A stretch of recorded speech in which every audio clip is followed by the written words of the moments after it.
This story began in a small provincial estate surrounded by greenery, where a beautiful boy was born. Milady looked at him tenderly and already knew what name would suit him. And so Ruin Ardell was born. Milady hoped that he would become the light of this world. But the boy did not stand out in any way from childhood. But one day, to the surprise of the adults, everything changed. Ruin advised Uncle Baggins not to go outside near the southern mountain because of the strange flow of mana. At that time he did not understand anything from these words. But returning home later than usual, he told an unusual story. For the way home, he chose a longer route despite the heavy rain outside. And thanks to the fact that he listened to the advice of the young master, he managed to avoid trouble. Baggins did not cross the street at South Mountain, and now I found out that it was there that the attack of the Beastmen took place. And everyone who was there was in great danger, but Baggins was not affected. And the adults wondered if Ruin had the ability to sense the mana floating in the air. From that day on, the boy increasingly showed a talent for magic, and at 6 years old he felt mana, and at 7 he could already manifest it. And when he turned 10, he heard a welcoming speech from a representative of the firstborns, and he was accepted as the best applicant and received the title of genius. This attitude weighed somewhat on him, but he consoled himself with the thought that his name would raise the status of the family. But everything did not go as smoothly as we would have liked. On the very first day of classes, it became clear that he was far from the best, and not even the second. Ruin was unable to control the flames, and he couldn't understand what the reason was and what he was doing wrong. It turned out that Ruin lacked the innate ability to release magic even a meter away from his body. For a magician, his body was literally the worst. It didn't take long for others to learn of his humble origins and lack of talent for magic. And the attitude towards Ruin quickly changed.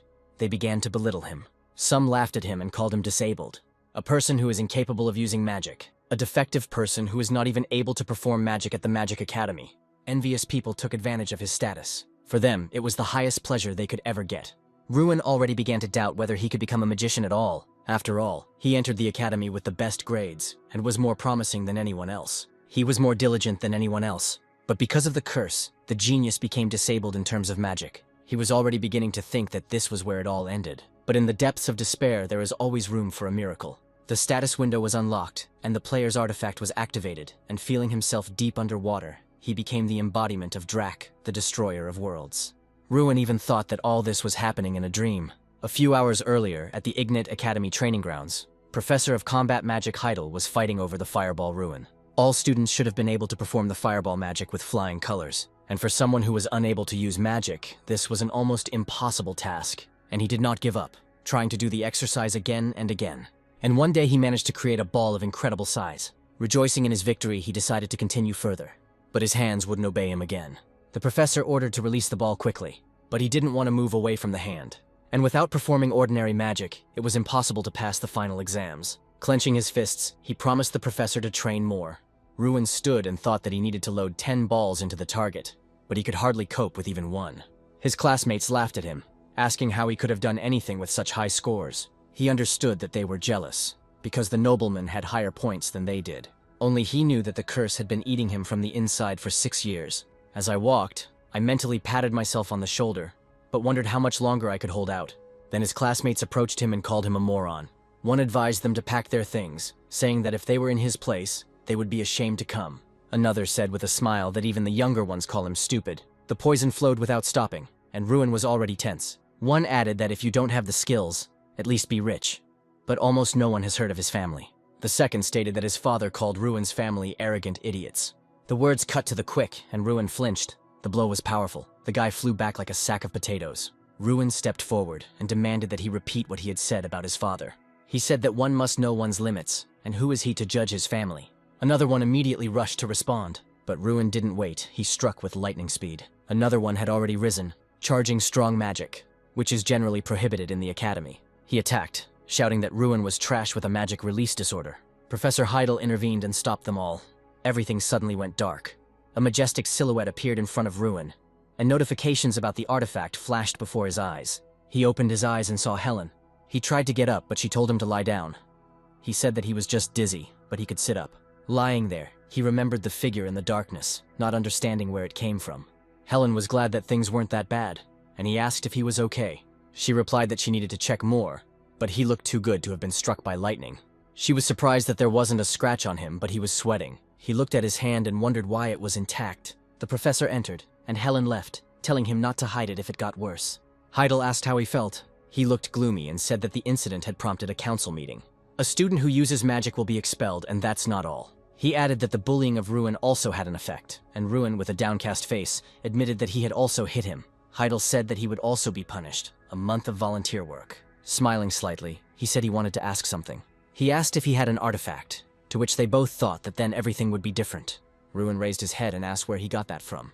The professor said that when the magic hit him, he was enveloped in a red light like a shield.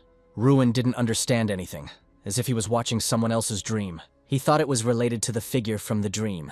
He said confidently that he had no artifacts, and Heidel looked disappointed. He turned around and ordered them to rest, but Ruin was still racking his brains. He wondered what the professor was thinking about now. I started to wonder what it was all about. The words of that silhouette sounded in my head. He went through them again and again, but could not remember the main thing. Suddenly he thought about the status window and a notification immediately popped up. He screamed and Helen ran up. She didn't understand what was happening, because she couldn't see anything. Ruin realized that only he could see this window. The guy sits up in bed and tells the girl that it was all a dream. The nurse replies that his tests are normal and the guy can return to the dorm. The magician remembers the windows with the text that he has now become the incarnation of Drac. In front of him he sees another strange window with a task. It talks about training kicks and punches, everything related to physical strength. He doesn't understand how this can help him, but decides to try it first. He takes a couple of shots in the air and notices the number of shots completed on the scoreboard rise. After the third hit, the number didn't change, and he began to think that the poor hit didn't count. Then the guy decides to get down to training properly, and after a while, late at night, he finishes it. The system notifies about the reward for the task. The guy feels something unusual in his body. He guesses that this is a winning skill of physical strength and understands that he has truly become more powerful in his body. He decides to test it out and smashes something to pieces. The guy excitedly feels how everything around him began to be perceived differently. His basic magical power has also increased, and the guy is already hungry for a second reward. The system then tells him that his mana circles will be replaced by power circles. He understands that now, instead of mana, he will be fueled by physical strength. All magicians have strengthening circles around their hearts. The guy has 4 mana circles. He looks inside himself and realizes that instead of those circles, a different force now circulates around his heart. The guy doesn't understand what this means and what will happen to him now. He even suggests that he will have to forget about life as a magician. However, he pulls himself together in time and decides to test the new energy in action. The magician summons a fireball and it instantly envelops him. Seeing the power and size of the ball, the guy understands the true power of the artifact. The guy talks about how magic is usually released within 10 seconds, but it turned out that it is possible to do this much faster through internal strength. He gets a message about how he will now replenish his energy and thinks about Draca. How did this Draca come to the method of fighting by filling his fists and feet with magic? The guy gets a new task to hit the target using a power circle. He thinks that if he can do this, he will become a magician. This encourages you to attack with a fireball. Having completed the task, he lies down on the ground in a relaxed manner. He thinks about how things didn't always work out before, but now he achieved victory in one go. The guy is interested in who Draca is and how he came up with such a method. Soon he falls asleep right on the training ground, and voices are heard around him. The guy wakes up from the noise and the people around him are outraged that he, Ruin, scared them so much. The guy gets up, yawns and grins as if they had never seen someone sleeping on the street. The others confirm, doubting whether Ruin had been drinking the night before. The guy replies that he is simply so tired and leaves. The boys look at each other, thinking that their friend has changed. Here they notice that there is almost nothing left of the training dummy. In his dorm room, Jason Damon sees him and is surprised that Ruin has just returned. The guy replies that it is no one's business, and notes that Rich Damon is not hostile this time. Jason slyly suggests that Ruin was with the girl all night. He tries to find out where Ruin was, but is mocked in return. Soon the guy is relaxing in a hot bath. He remembers the new tasks and sees that the number of trainings has increased, but the reward has not changed. As expected, things will get more difficult from here. After a month of training and completing tasks, Ruin is convinced of his theory. If the task is not completed within a day, the progress is reset. That's why Ruin didn't miss a single day. It's good that the number of approaches does not exceed 3,000, otherwise he would simply die. For a month he trained every day. He even gains a new body skill, but continues to sleep in class to the surprise of his students. They also notice that Ruin never leaves the training grounds and practices kicks there. The others wave their hands at him, believing that he is trying to compensate for his frustration with empty waving. And Ruin, in the last month, not only trained but also looked for information about Draca. However, I could not find a single magician with this name in history. I also didn't find anything about the system, tasks, players, etc. He constantly looks into the system and wonders who gave him this power. Ruin hears his name being called to tell him gossip. The guy doesn't understand what his friend is talking about, but he looks worried. Then he says that the head of the Ardell family came to the academy. In short, Ruin's father arrived. The boy rushes into the corridors, finds his father, and rushes towards him. Later at lunch, the boy asks what his father has been doing for the past 6 years after sending his son to the academy. Tells how Ruin's younger sister learns to wield a sword to protect her weak older brother. Ruin is embarrassed by the awkwardness, and her father mentions her confidence. The guy plucks up his courage and says that he is doing well. To his father's bewilderment, Ruin explains that no one is bullying the boy. The father asks if the boy wants to leave the academy. He thinks that it is difficult and hard for his son here. Ruin admits that he initially did not understand why his father showed up after so many years, but his son found a way out. That's why he wants to show his father an excellent result on the practical test. But if he fails, he will do as his father wants. That's why he wants to show his father an excellent result on the practical test. But if he fails, he will do as his father wants. The day of the test of understanding magic is coming. There is a written part and 4 practical parts. Due to the disorder of releasing magic, Ruin always passed the theory with flying colors, but failed the practical. But today, everything will be different, and he will defeat the invincible Mikkel. After theory and a couple of days of preparation, it was time for practice. Damon approaches Ruin and asks about the plan of action. The guy nods, and Damon is glad that he found a new way. Mikkel approaches his friends and mocks Ruin for planning to take part in the practice.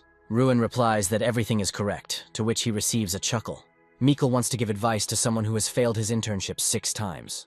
Give up instead of going out and embarrassing yourself. Ruin says that this time the advice is useless. Mikkel is not far behind, and is convinced that a person with a magical disorder will never be able to pass the internship. He is irritated by his overconfidence, and promises to deal with Ruin one-on-one in combat. The first test is a multiple target shooting test. The goal here is to determine how many times the future MGA can hit a target at once. This year the stage is complicated by the fact that the targets are moving. In this regard, the indicator was terrible. The judges watch the stage, disappointed that such a minor complication has lowered the quality of the students. Mikkel's uncle speaks up, saying that his nephew will perform now and will not disappoint. Mikkel wonders what his opponent has planned. The blonde comes out and is going to show the difference between him and Ruin. The spectators are jubilant and predict that Mikkel will take first place for hitting so many targets. The judges are discussing that this is indeed a worthy heir. One man says that Mikkel will be the Academy's representative at the festival this year. The old head of the Academy, Tyrion Ignat, stops Professor Ellic's admiration. He says this is enough time to see results. Professor Heidel suggests waiting for Ruin to speak, and the chief is surprised that he is still studying here. Viewers credit Ruin for his persistence. The guy enters the arena, excited about the opportunity to show his full strength. The leader gives the command to begin, and Ruin releases columns of fire from the fireballs in his hands. The judges were shocked by the speed with which he summoned the elements. The audience begins to cheer, and Mikkel irritably tells them about Ruin's illness, and that he has not yet attacked any targets. Ruin uses time distortion and movement acceleration. The new time refraction skill allows him to move abnormally fast for 30 seconds.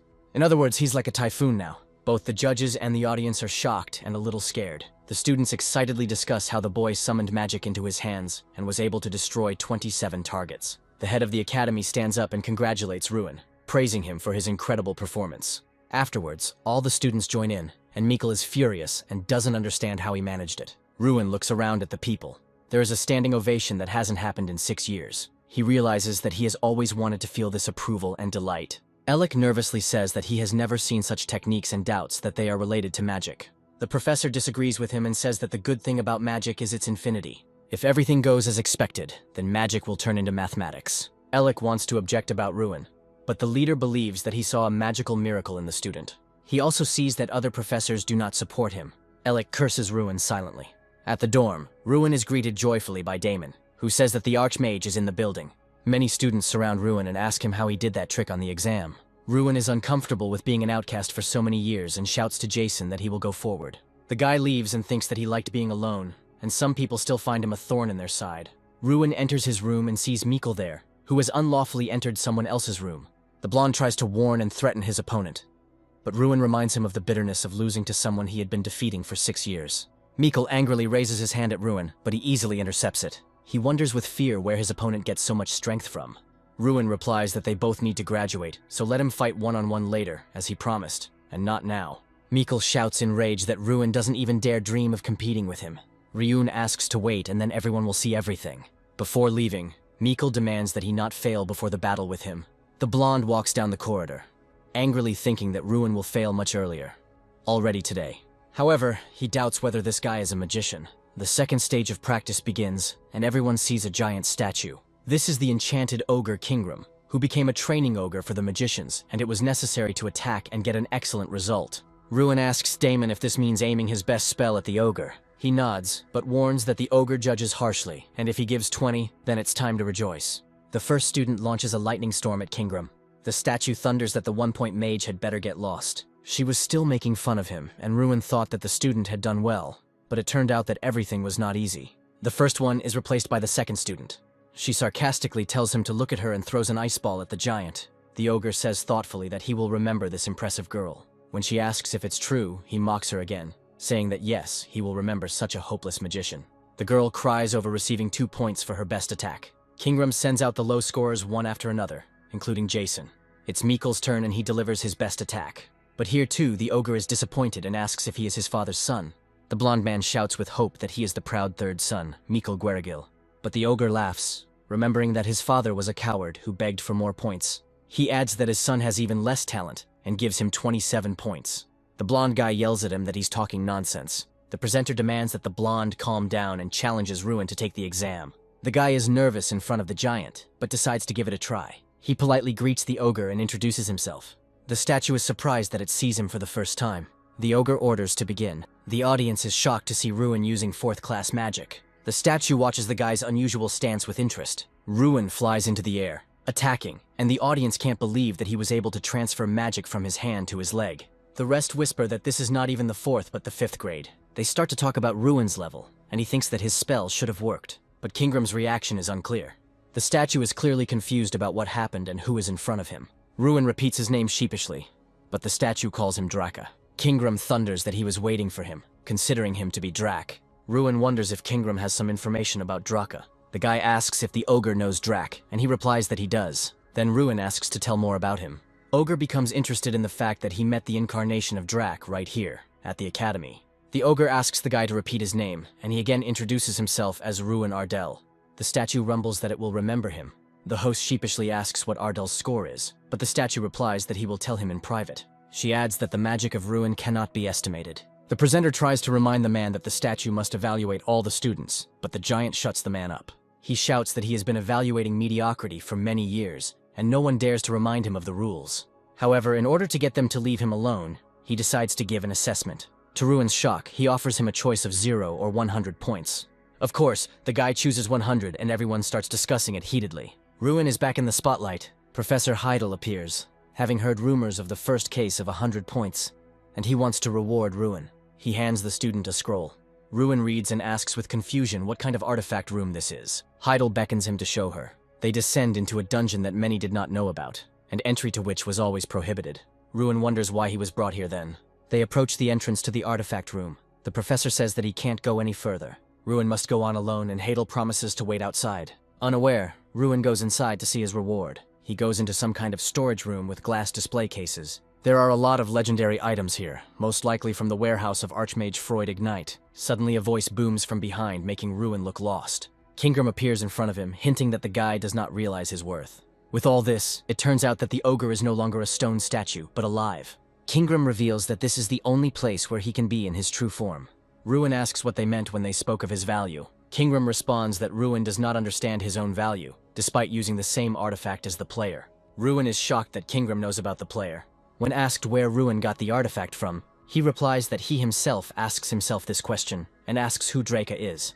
Kingram replies that Draka is a being who wanted to become a god. One day Draka came to the tribe to which Kingram belonged. Draka looked unsightly. However, his strength was so monstrous that no one from the tribe could resist him. The ogres respected him. Draka lived with them and became part of their tribe. For nearly 100 years, Draka trained Kingram, the future leader of the tribe. Ruin is confused. He does not understand how a person can live so long. The ogre, with glowing eyes, replies that Draka was not a man. Draka's true form was the black dragon Dracagonia. Ruin is surprised that dragons actually existed, asking if it is true. Ruin learns that the tales that magic came from dragons were actually true. Kingram says that Draka himself could not use magic, so he created his own way of fighting using his limbs, just like Ruin.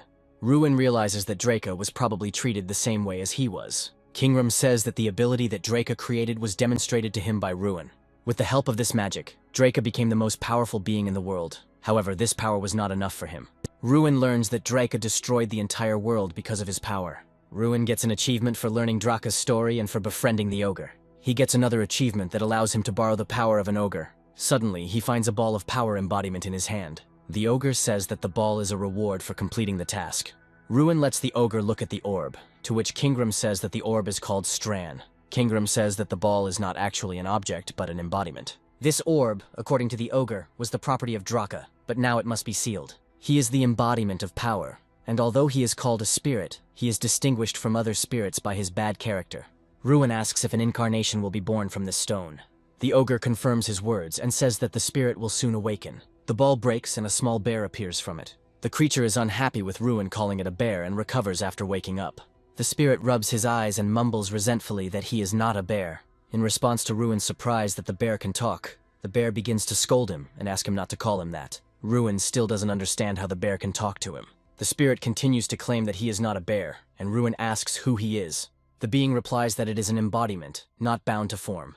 The incarnation attempts to demonstrate its powers by standing on Ruin's hands. The bear realizes that all his abilities have disappeared. Mishka claims that his lack of abilities is due to his empty stomach and requires food. Ruin says that he has no food with him. The bear begins to resent the weakness of his new master. Ruin is surprised that the bear called him master, but the spirit peacefully lies down to sleep in his arms. Kingram smirks and says that the spirit's character was exactly the same thousands of years ago. Ogre remembers the good old days as he looks at Ruin and Stran. Ruin and the bear remind Kingram of the Brawl country the first time he encountered them. Ogre asks what Ruin will do next, but Ruin does not understand what he is talking about. Kingram says that Ruin has very powerful powers. Ruin remembers that he needed strength to protect his people from demons. This power is capable of saving the Ardell clan and declaring it as something that was despised. Ruin had a passionate desire for great power. There are so many destinies in his hands, including his own. Kingram will wait for the future that the hero brings. Ruin's life goes on as usual. Although feeding the country was a novelty, the companion's small size is deceptive. He needs a lot of Ruin energy. True, there is compensation that accelerates development.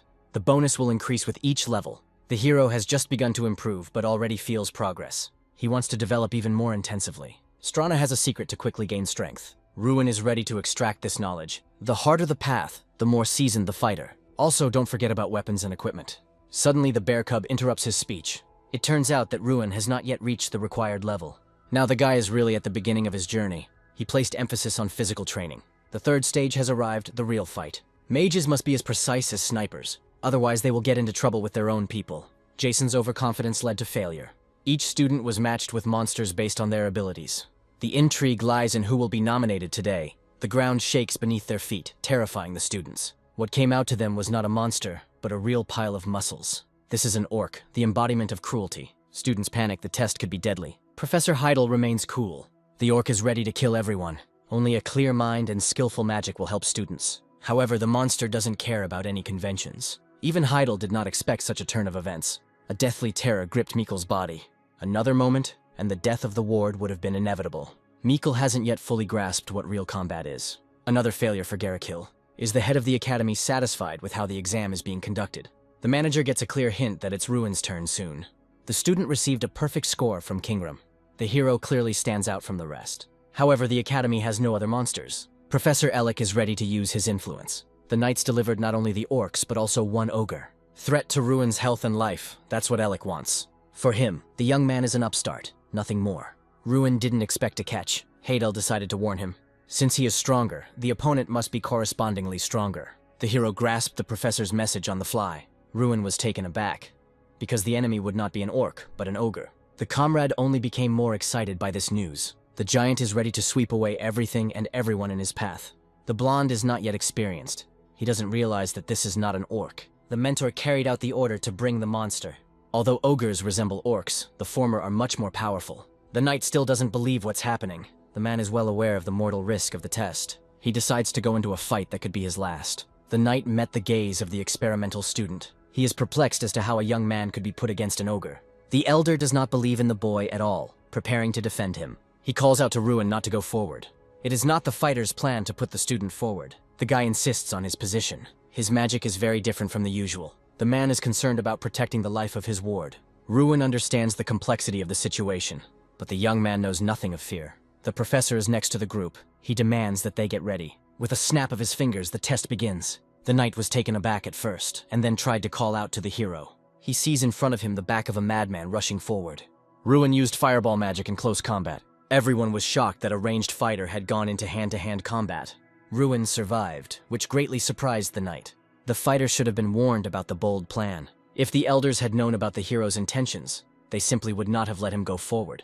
Ruin interrupts the dialogue. The test is not over yet. Now the knight is convinced of Ruin's power, but he does not intend to risk it. It is better for the student to stay away. Ruin wants to finish what he started. The ogre is not defeated, still standing on his feet. The monster is 5 times larger than an ordinary human. Ruin understands the language of the ogres. The monster asks for release. If he manages to defeat this creature, he will receive a 3-day reward. This is not the time to be afraid and hide behind other people's backs. Ruin needs to get ahead of everyone. The ogre went from requests to threats. He intends to kill the impudent guy. The monster aimed at the man's head, but he escaped. To find the enemy's weak point, Ruin refracted time. For the rest, it became rapid. The student rushed towards the ogre and hit him in the stomach. The students watched the deadly battle in horror. The monster is not going to surrender to the mercy of people. He tried to counterattack by swinging his left fist. The giant took advantage of the moment, grabbed and threw back the attacker. He did not hesitate and went on the attack against the man. Ruin managed to avoid the blow at the last moment. Before the giant could turn around, Ruin launched a counterattack. The blow was so strong that it sent the monster flying headfirst into the floor. The hero landed on the enemy's chest and intended to finish the fight. The ogre is amazed by the man's strength. Suddenly he realized that his opponent understood his speech. However, it's too late. Ruin uses the ogre fury skill. The partner liked the battle and the hero's abilities. Students are shocked by their classmates' victory without any outside help. There is no limit to their jubilation. The knight is interested in who taught Ruin to fight. He doesn't believe in the guy's independence. Ruin asked the professor to announce the results. Even the scientists did not fully expect the event to be a success. The ward did not give any reason to interfere, exceeding expectations. Loud applause filled the arena as Ruin passed. As a reward, I received the skill of seeing the nature of everything. Now the hero has become a real player, but now he is interested in a new ability. The bear cub explains that hidden enemies will now be revealed. That's not all. A mini-map with a 500-meter view is also available. The companion says the surprises don't end there. He suggests using the new skill on the defeated ogre right away. A panel with details appears in front of Ruin. Information about Heidel is hidden. Only the status is visible. Those who are much stronger than the player do not allow information about themselves to be seen. Only pumping will open up new possibilities. The news about the amazing fighter spread throughout the academy. Jason's friend has become the subject of increased attention. Suddenly, a girl approached Ruin from behind. She was not alone. A whole trio intended to feed the local star. The puzzled hero offered food to Jason. In response, he received a tirade about how this was disrespectful to girls. The player's eye allowed him to see the blonde's great potential. Another promising student was Mikkel. The hero decided to motivate his comrade to be more diligent. The classmate did not expect such care. It's not worth spending so much time on regular games yet. Jason has one question bothering him. Is it true that this is the same Ruin in front of him, whom he has known for 6 years? Sometimes it is difficult for the hero himself to believe it. There are more and more rumors that the youngster will displace Mikkel. Ruin abruptly interrupted the conversation and suggested going inside. The comrade latched onto this topic, trying to extract details. There is a great festival coming up this year. Once every 8 years, an Olympiad is held among the best academies. The prizes include huge amounts of money and special privileges. 31 participants represent each establishment. Only one is selected for individual competitions. Mikkel and Ruin are considered the main candidates. Jason stands up for his friend, remembering how the other contender spoke. At the table, they discuss the former participants of the tournament, who led the academy to defeat. At the moment, the academy is considered weak and unable to stand up to others. The only way to get rid of the stigma of a weak academy is to send Ruin there. Ruin says it's too early to tell until the exam is over. Participants in the festival are selected based on the results of exams and recommendations from professors. There's stage 4 ahead, a one-on-one fight with Mikkel. Ruin needs to focus on that. 4 days after completing the 3rd stage, Ruin continues training. He gets an achievement for completing the preparatory stage. His spirit suggests to start leveling up. The achievement of the repeatable task has advanced to the 2nd level. The difficulty of the repeatable task has doubled, and the reward for it has tripled. The bear uses the power of flame while sitting on Ruin's shoulder. Ruin uses his incarnation to use flames and direct a strike into the ground. A man watches Ruin's training with caution. He concludes that Mikkel's victory over Ruin is unlikely. The man realizes that Mikkel's place in the festival and the fame of the Jaredil family as the strongest in the academy are at risk. Strand increased his strength, which strengthened his master as well. The bear became bigger, and at the same time, Ruin's strength increased to 1,200. Strand smiles smugly and declares that this is just the beginning. Ruin, standing on the training field, receives a repeating task to improve his physical strength. He had already seen all the tasks from this mission, everything except the training in real combat. Strawn asks if Ruin remembers that when they first met, he pointed out that he could take any form. It turns out that Mishka can now change his shape, but with limitations for now. The spirit says that upon reaching the 5th rank, it will be able to transform into a human. Mishka wants to show what he can turn into right now. The bear begins to transform into one of its forms. After the transformation, Strange turns into a scarecrow. Ruin is confused, and the bear is unhappy with his reaction to his transformation. Strand warns Ruin not to look down on him, as this is how he started training with Drac. It turns out that Strand played the role of a dummy or assistant in completing tasks. Training in real combat involves training on a scarecrow. The country level now corresponds to the power level of a 3rd-class mage. However, after the full power of the incarnation is restored, everything will become possible. Strand will be able to turn into a demon or even a dragon. Ruin suggests starting training right here and now. He wants Strand to use the power of a 3rd-level mage. With the help of magic, a magic wand appears in the bear's hand. The bear explains that even if the magic touches Ruin, it will not harm him. Strand doesn't take damage from attacks, and Ruin realizes that the bear is the perfect partner for battles. The bear aims his staff at Ruin and releases fire magic. Ruin joins the fight, thinking that Mikkel is currently training too. Mikkel complains about his main opponent to his uncle. The man is angry at his nephew's weakness and disappointed in him.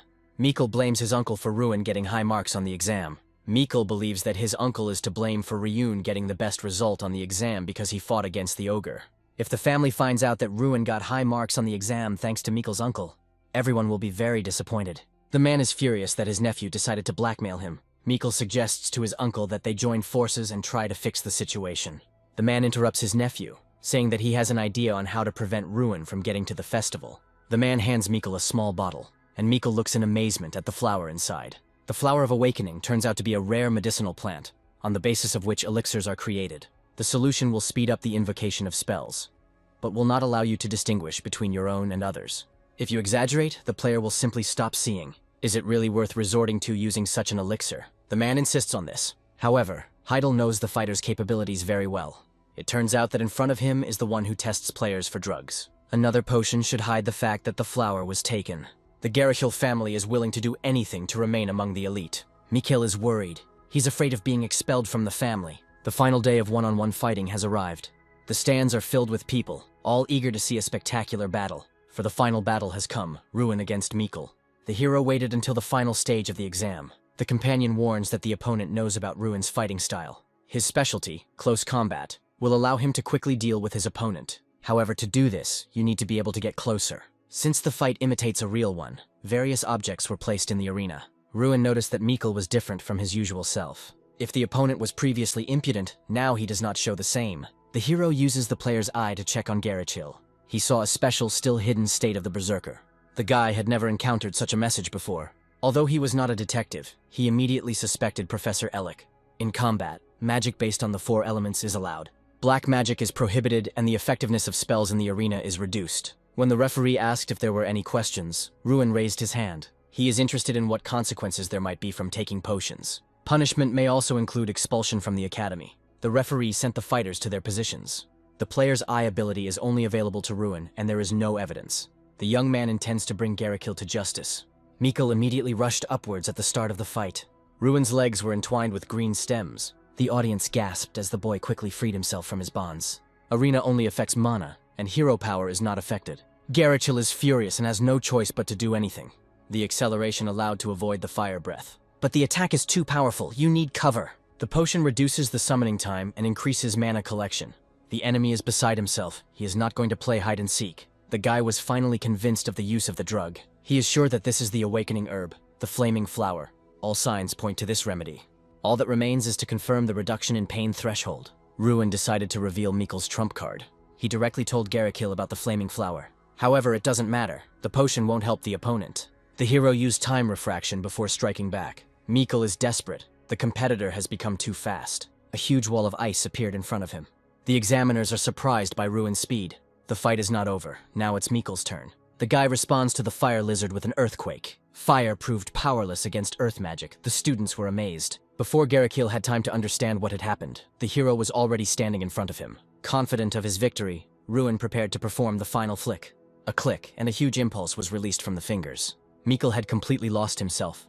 His voice no longer sounded human. While he was saying that he shouldn't be arrogant with him, his opponent hit him. Garachil remains conscious and Ruin's blows are weak to him. the tree that was shackling him wrapped around Mikkel's body. The hero announces that the opponent has used a prohibited drug. If this is a lie, the young man faces disqualification. But he is unwavering, because there are means to hide the main potion. The inspector may also turn a blind eye to the violation. Ruin began to explain that someone could get hold of a rare plant. This same person is responsible for testing players. Professor Ellick is Mikkel's uncle. The teacher is not going to ignore these statements. He is furious that his honor could be questioned. Ruin does not go back on his words. He can prove their truth. Ellick suggested re-examining. However, the student realizes that a concealing solution has been used. Ruin has a solution to prove his case to others. He destroys a huge tree trunk. The student flicked Mikkel with the same force. Garrick could not remain conscious after something like that. The opponent continues to laugh madly despite his injuries. According to the hero, there is no point in denying the obvious. The head of the academy shouted out the professor's name in a loud voice. He is angry that a teacher could encroach on sacred rules. The fourth stage generated a lot of conversation among the students. Ruin was given a new nickname, the one who drives out magicians. The event was so outrageous that the hero himself was summoned to the head. When the hero passed the gate, a green lawn with a chair in the middle of it appeared before him. At first, it seemed to him that this was Ardal's territory, but there are differences. Suddenly, a head appeared to his right. The environment is generated by Malarok's eye.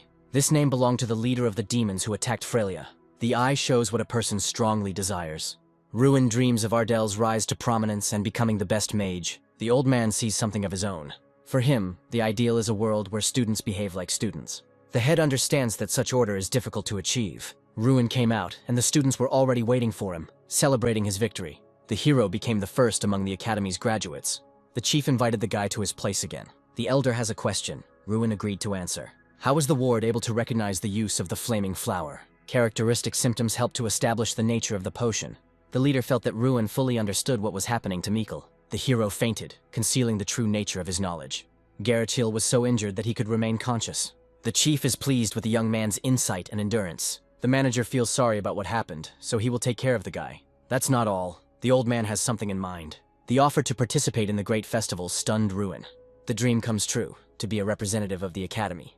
But the hero does not feel ready for the event. He was struck down by a mana release disorder. The interlocutor does not consider this a problem. He encourages the student. The sage is confident that even a gifted young man can win. These words touched Ruin deeply. The belief is not unfounded, because no one knows about him. Now the hero is inspired. He really is a dark horse. Ruin has transformed from an insecure youth into a determined man. Now no one can stop him. The head has already taken care of preparations for the competition. Ruin had already seen this teacher. The guy is confused, because in front of him is Gotler Perante, a true leader, one of the 5 high-ranking knights. He was the one who was with Ruin during the exam against the ogre. The hero did not expect to find himself under the tutelage of such a mentor. The knight knows about the young man's peculiarity. He was impressed by the attacks and the conduct of the battle. However, after the compliments, it was time to mention the shortcomings. Prepared opponents will read the maneuvers. Ruin has no martial arts skills, but the mentor is confident that the classes will greatly advance the student. He has no intention of delaying. Knightly skill begins with the feet. They are the ones that give strength to the sword and mobility to the body. Most often, the center studies celestial martial arts. It's not just about wielding a sword, but also using techniques. There are 36 of them. Ruin doubted that the knight was worth wasting his time on him.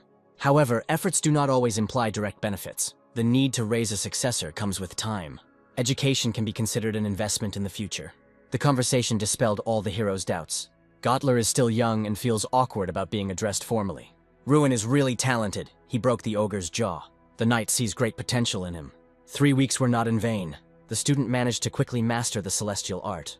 He feels every part of his body become stronger. The companion is puzzled by such rapid growth. Ruin calls out to Jason. The blonde was out of breath. He brought news. At the entrance to the academy, something funny happened that shocked Ruin. As a winner, he performed on stage at the entrance ceremony. Envy made people cast distrustful glances in his direction. Ruin lived up to their secret hopes. He watched from afar as all the glory went to someone else. Ruin and his friend run to see the results. The joyful crowd cheered him. They began to surround and congratulate the new representative. Ruin reaped the rewards of his hard work. The teacher admired his abilities. At times he was frightened by Ruin's genius. After hard preparation, they went to the transit point to go to the festival. Everyone was waiting for the incredible mana train. There are over 100 transit routes in the Imperial Federation of Rheinach. An insolent voice ordered all conversations to cease. Shut up and don't embarrass yourself, country bumpkin. Henkies already took part in the festival last year. The conflict was rapidly gaining momentum. Most of the participants did not support Ruin's candidacy. The crowd did not recognize him as their representative. He got into a bad situation. Mikkel would be flattered. The owner's pets are loyal to him even when he is not around. Henkes was furious at these words. Ruin answered in a calm voice, "This festival will help you conquer heights." Henkes did not believe in winning the festival. Ruin firmly replied that it was possible. Teamwork plays an important role at the festival. Are you going to compete without us? Who is your representative? Henkes was shaking all over with anger. I won't listen to a single command from you if you sell on the first individual battle. The train was rushing at breakneck speed. He said that this did not happen in his time. Someone's voice was heard from behind. At first glance, menacing and large people entered the carriage. The students of the Oyota National Magic Institute were truly strong opponents. Ruin wondered what they were doing here. Once they entered the carriage, they openly began to insult the Ruin team. A wild laugh burst out of him. This year you will again come in last place. Ruin remained calm even in such a tense situation. He had no idea that his team could be so openly oppressed. The teacher didn't even stand up for the students. All responsibility for the team was on Ruin's shoulders. Henkes, where is your representative? Unexpectedly, Ruin stood up for his team. His confident voice shocked the bullies. This is our current representative. Oyota's student saw Ruin for the first time. He introduced himself as Seta Malkiri. Ruin rudely asked him to leave their carriage. He also suggested that Seth politely apologize for the insults. Seta was overcome with intense anger. He asked Ruin sarcastically about his request. Seth called out to Henkes, asking why he had not told him who he was. He threatened Henkes that he would not make such mistakes again. Ruin realized what the problem was. Oyota keeps all the students in fear. He realized that their plan was to crush the morale of their opponents. Ruin suggested that they sort everything out right now. Seta fell for the provocation, but the professor stopped him. Professor Oyota reprimanded him. He apologized for the rudeness of his students. The professor angrily threw Seta out of the carriage. Seta promised to deal with Ruin again. Seta was very perplexed. The professor asked if he had noticed anything. The professor of the Ignite Academy smiled as he watched what was happening. They didn't know if it was certainty, but everyone suddenly realized that Ruin should not be underestimated. The atmosphere in the carriage suddenly changed. Suddenly, all the students began to bombard Ruin with questions. They gained confidence and wanted to defeat Oyota's students. Ruin was glad to see that they had united and that they had a fighting spirit. The students thought that he acted without thinking. Ruin suddenly became indignant. Why didn't they fight back against Oyota's students? Oit's disciples would feel even greater power over them. He asked what they were trying to achieve by behaving like this. Do students really want to put up with this kind of disrespect all the time? Then Ruin became even more outraged by their inaction. He asked what they were going to do in this situation. Mikkel's supporters decided to side with Ruin. Ruin sighed with a smile as he watched this scene. They soon arrived at the Duchy of Altain. Only on this land was neutral status established. For bloodshed in this territory, violators will be brought to justice. This is why international competitions are held in Altain. The square was very busy. The boys were impressed by such wealth. The royal capital lived up to their expectations. The residents strolled carefree. The air was filled with ancient nobility. Ruin realized that they had come from an insignificant place. The students are heading to their temporary accommodation. The professor hopes that the students will not create problems with other institutions, because this won't end well. Strand noticed something. There was a strange smell coming from it. The dragon is in the dungeon. The guy leaves the bar. His companion bear shows him the way. The main character comes to the workshop of touching memories. Ruin sees the master with his own eyes. The young man imagined that he would end up in the black market. Ruin thinks about the relic of the fight. Something in the seller's hand is glowing. The guy sees an artifact. Ruin learns that the ring has failed. The protagonist learns that it is not only about attacks. He needs the artifact, but it might go off at the wrong moment. Ruin puts on the ring. The artifact fits the guy perfectly. Ruin learns the price of the artifact. The seller gives him the artifact for free. The young man wants something else. The guy saw several artifacts. Ruin saw an artifact standing high up. The girl does not allow the main character to take the artifact. The guy saw a 5th-class magician. Dirty Rabbit. Ruin heard that she was a genius. She stutters. He demands that she give him the book. The guy found out about the girl. Ruin asks her to give in to him. The main character wants to know why she needs this book. This is a book for her individual study. He doesn't think it's for an educational institution.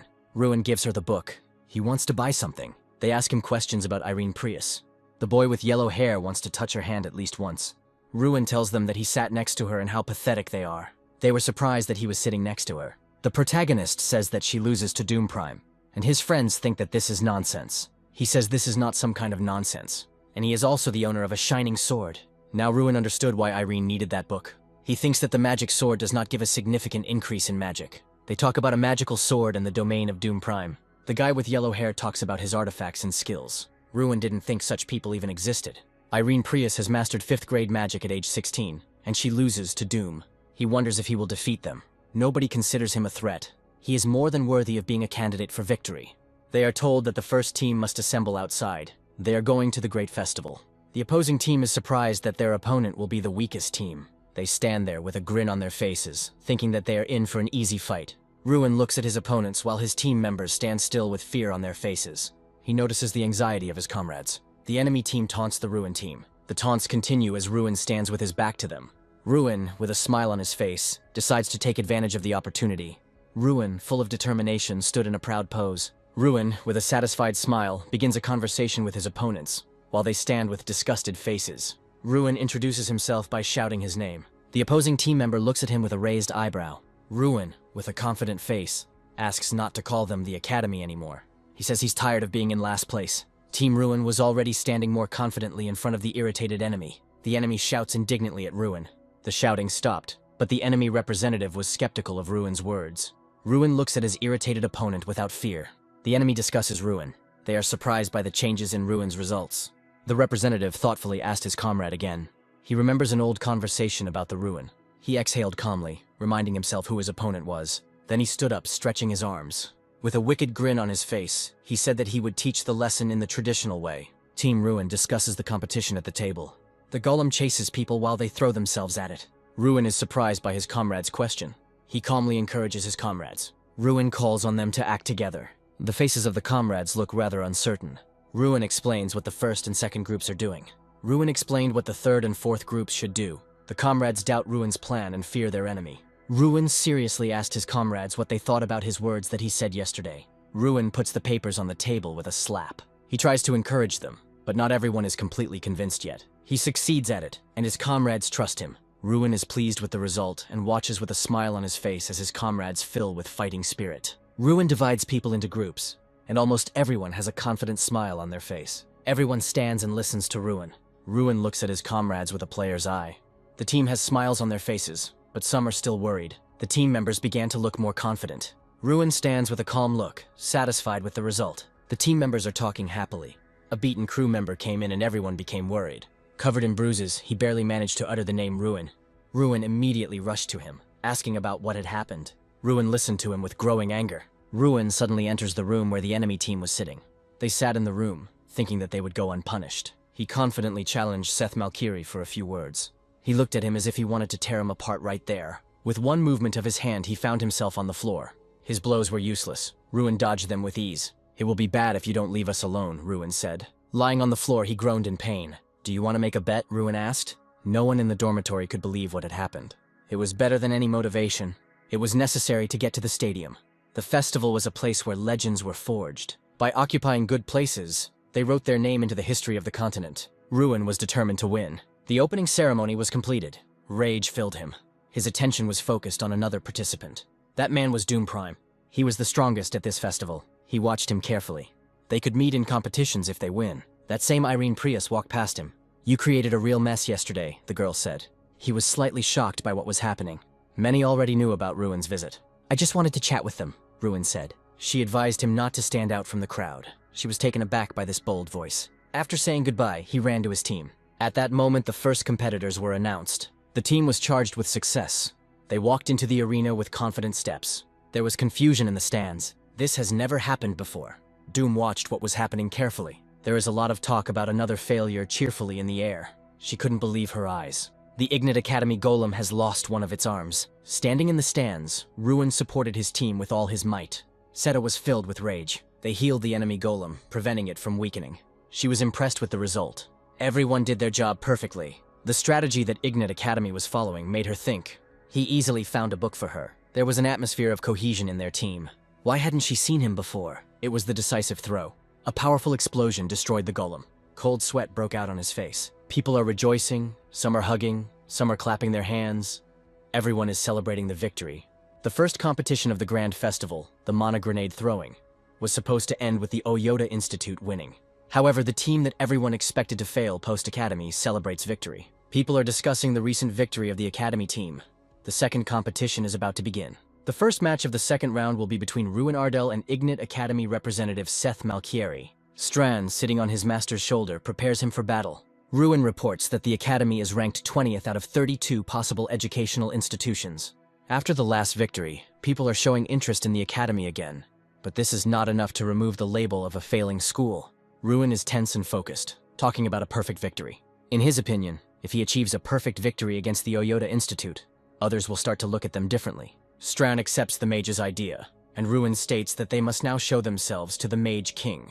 6 men sit at a table in front of a glass ball and watch the events of the festival through it. Filthy King Theron is one of those present, focused on watching over Ruin. Theron starts a conversation with the man sitting next to him. He remembers the ruin of Ardell. He believes that it was impossible not to remember a person born with such enormous talent. However, he reports that he was greatly disappointed when he learned of Ruin's mana release curse. His interlocutor is surprised that Theron didn't consider Ruin a useless child. Theron smirks. He thinks that if Ruin was chosen to represent the festival, there was a reason for it. Ruin took a fighting stance, his expression tense and focused. Bear asks how Ruin plans to get closer to the enemy. Ruin replies that his plan to defeat the enemy remains the same. Ruin is going to fight his opponent head-on. The match begins. Ruin rushes towards Seth. Seth is heated up. He shouts that he will pay Ruin back for what happened earlier and starts using magic. He summons his Night Fighter Protector using magic. The knight begins to attack Ruin, but Ruin uses a time refraction technique. Ruin ends up behind Seth, who panics and tries to strike Ruin, but Ruin blocks it. Ruin holds Seth's hand in an iron grip and has no intention of letting go. Seth asks Ruin to leave his hand alone, to which Ruin tells him to stop talking. Seth turns around and notices that his own guardian spirit is about to strike him. He realizes that by targeting Ruin behind his back, the guardian spirit is attacking him. Seth can't move, and Ruin watches his panic with a smirk and tells him to try to move away. Seth realizes that all this time, Ruin's power was real. The guy bows his head. He doesn't try to defend himself and accepts his defeat. However, when he opens his eyes, he sees Ruin fighting back the Night Defender with his magic. He can't believe that Ruin defeated his Steel Incarnation spirit with his bare hands. But Ruin makes it clear to Seth that he had no intention of saving him, as Seth was bullying his classmates. Ruin's plan was to deal with his rival himself. Ruin suddenly smiles and asks if Seth remembers their bet. Ruin raises his hand to flick him. Seth looks at him in disbelief, frightened. Click, and Seth is thrown back several meters by the force of Ruin's blow. The festival audience stood in shock for a second, but a moment later their confusion turned to jubilation. The people are discussing Ruin's brilliant victory. No one doubts his enormous power. At the same time, Ruin is closely watched by 6 men watching the battle through a glass ball. The man known as the Border King doesn't understand what happened and doesn't even know what kind of magic was used. He wonders who this Ruin Ardell is who appeared out of nowhere. The King of the Border demands to know everything that is known about the Ruin of Ardell at the moment. The Elder answers him that Ruin is just an educated student who did not give up and turned his weakness into strength. The King of the Border is furious. He does not understand how it happened that he knew nothing about this festival participant. The Border King smirks, believing that this is all just Tyrion's attempt to shield Ruin from everyone's curiosity. He was going to ask directly about Ruin's secrets. Tyrion wanted to shield his curiosity from his student. He wanted to remind him of the Millie Oath. We can exchange a few words. There was a thirst for power in his eyes. They were not ready for the next competition. The team was delighted with their victory. Comrade encouraged Ruin, trying to distract him. There was already a drink on the table, the so-called Dragon's Kiss. He was an incredible patriot of his homeland. Someone began to approach their table with rapid steps. A huge figure appeared behind them. His face was filled with a strong sense of shame. He didn't want to see him near him at all. Ruin didn't understand why Malkiri came to them. Stuttering, he quietly said that he had come to ask for forgiveness. Malkiri repented of what he had done earlier. Ashamed of his actions, he hung his head in shame. He began to understand that there were those who were stronger than him. They couldn't believe it. An awkward atmosphere hung in the air. Having asked for forgiveness once again, he chose to leave. Ruin asked him if he was apologizing sincerely or because of a bet. His words were sincere. Ruin extended his hand to him as a sign of reconciliation. A firm handshake meant the end of hostility. Joyful responses came from the room. Having forgotten all the grievances, they drank merrily. When Ruin woke up, he saw the guys leaning over him. Gradually, he began to come to his senses. The guys wanted to tell what happened last night. When he got drunk, he couldn't control himself. The boys were clutching their stomachs with laughter. Ruin was offended by his comrades because they laughed at him. In the future, you should stay away from drinking. Unexpectedly, he met Malkiri. Overnight, they became real friends. Because of everything that happened that night, Ruin was terribly embarrassed. Suddenly, the professor stopped him. You are always haunted by the problems of the ruins. Someone wanted to see him. He didn't understand who could need him. After these words, his face became worried. It was the treacherous King Theron. He is full of secrets. Be careful. People like him are dangerous. The exact time of the meeting will be known after the competition. The King of Magicians who watches over us. One more victory was needed. What does this plan mean? His plan was truly incredible. Instead of a ball, there was an arrow. 9 participants were divided into groups. The game required a clear strategy. You need to know when and where to cast spells. There are also many aspects to consider. From the very first moments of the game, Ruin rushed forward. They desperately used defensive spells. He overcame all obstacles without difficulty. Malkiri happily supported his new friend. He must have gone completely crazy after yesterday's defeat. With one menacing look, he silenced them. He tucked his tail between his legs and wanted to say something. Ruin, the next generation mage, full of determination, Ruin stood enveloped in flames. They were all too strong. Ruin was stronger than everyone present. He was strong not only as a fighter. Ruin was a true leader. They were next. It was time to discuss strategy. They did everything they could to stop him. He ran straight towards them. By creating an ice wall, he wanted to end their defense. A rain of ice shards rained down on them. They began to flee. The arrow ball was in his strong hands. They should have stopped him. But there was nothing they could do. All attention was focused only on him.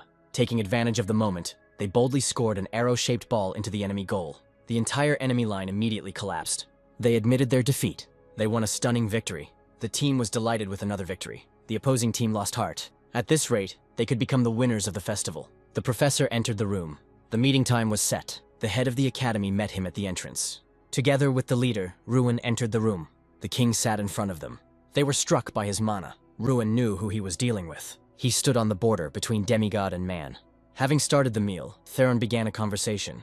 He had once had the chance to observe him. 5 years ago, he chose 11 children.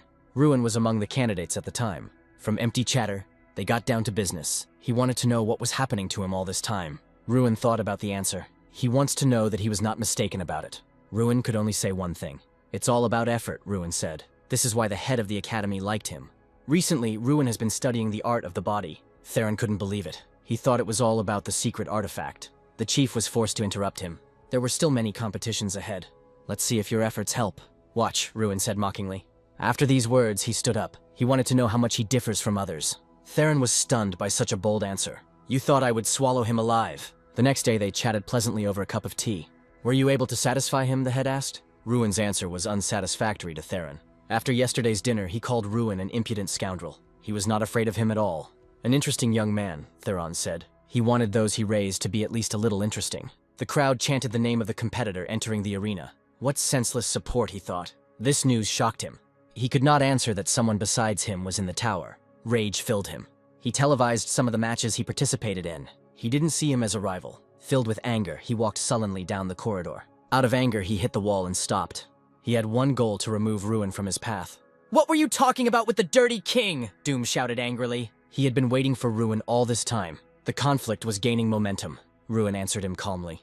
Doom drew his sword, preparing to end Ruin. Ruin was ready to take the blow. He challenged outside the tournament. The Doom was ready to resolve this issue here and now. A little more and the fight is inevitable. He's definitely strong, Doom thought to himself. Nerves were strained to the limit. Suddenly, Doom's naked sword flashed. Someone's female voice forced him to stop this nonsense.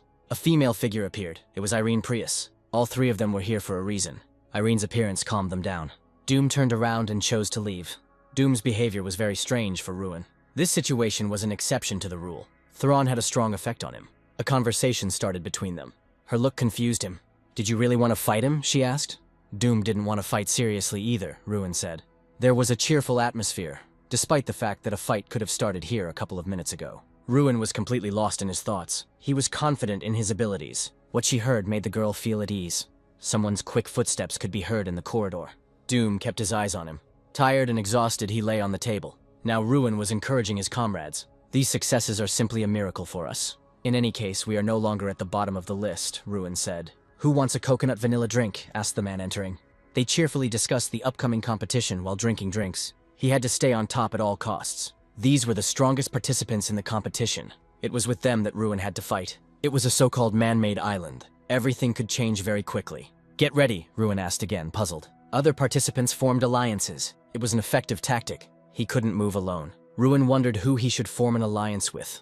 Irene was the first person who came to his mind. He was deep in thought. Suddenly, Seth burst into the room. His face immediately changed. That hour, they all ran out into the street together. He had no doubt of his loyalty. Where are we going? Seth asked as he ran. There was a crowd of other participants standing near the house. He couldn't believe they were coming to her. Gathering his courage, he approached the door. He was incredibly nervous, thinking that he would be fighting alongside Irene. It's as if you're going to confess your feelings to her. Ruin said as he entered the house. The blonde Irene stood at the entrance. "Let's start studying the plan," the girl said. The three of them worked hard to strategize. The largest alliance consisted of 14 people. It was Mali and Malkin from the Holy School of Magic Frelia. Their main weapons were holy magic and light magic. Seta was deep in thought. Doom was the main competitor in this competition. Everything will depend on him. Before the start of the competition, a briefing was held. The competition participants were dropped off on an island. There was a tense atmosphere on the island. Seth peered into the distance, trying to make out the island. He decided to act alone, Ruin said. Together they entered the protective barrier. Each time it will become smaller and smaller. They ran forward, hoping to be the first to take the best places. Soon after the competition began, everyone became very hungry. Whose idea was it to set the traps? Irene reminded. A terrible explosion was heard in the distance. There's already a battle going on somewhere, Seth said. Confident in his plan, Ruin waited for his prey. The participants, with backpacks filled to the brim with food, walked without suspecting any danger.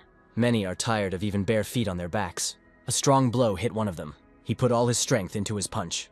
With quick movements, she was already about to strike. He was amazed by her strength. There was nothing else to expect from her. There was bewilderment on his face. They had no intention of retreating. On the contrary, they were preparing to attack. Each side made every effort to win this battle. Now it's Ruin's turn.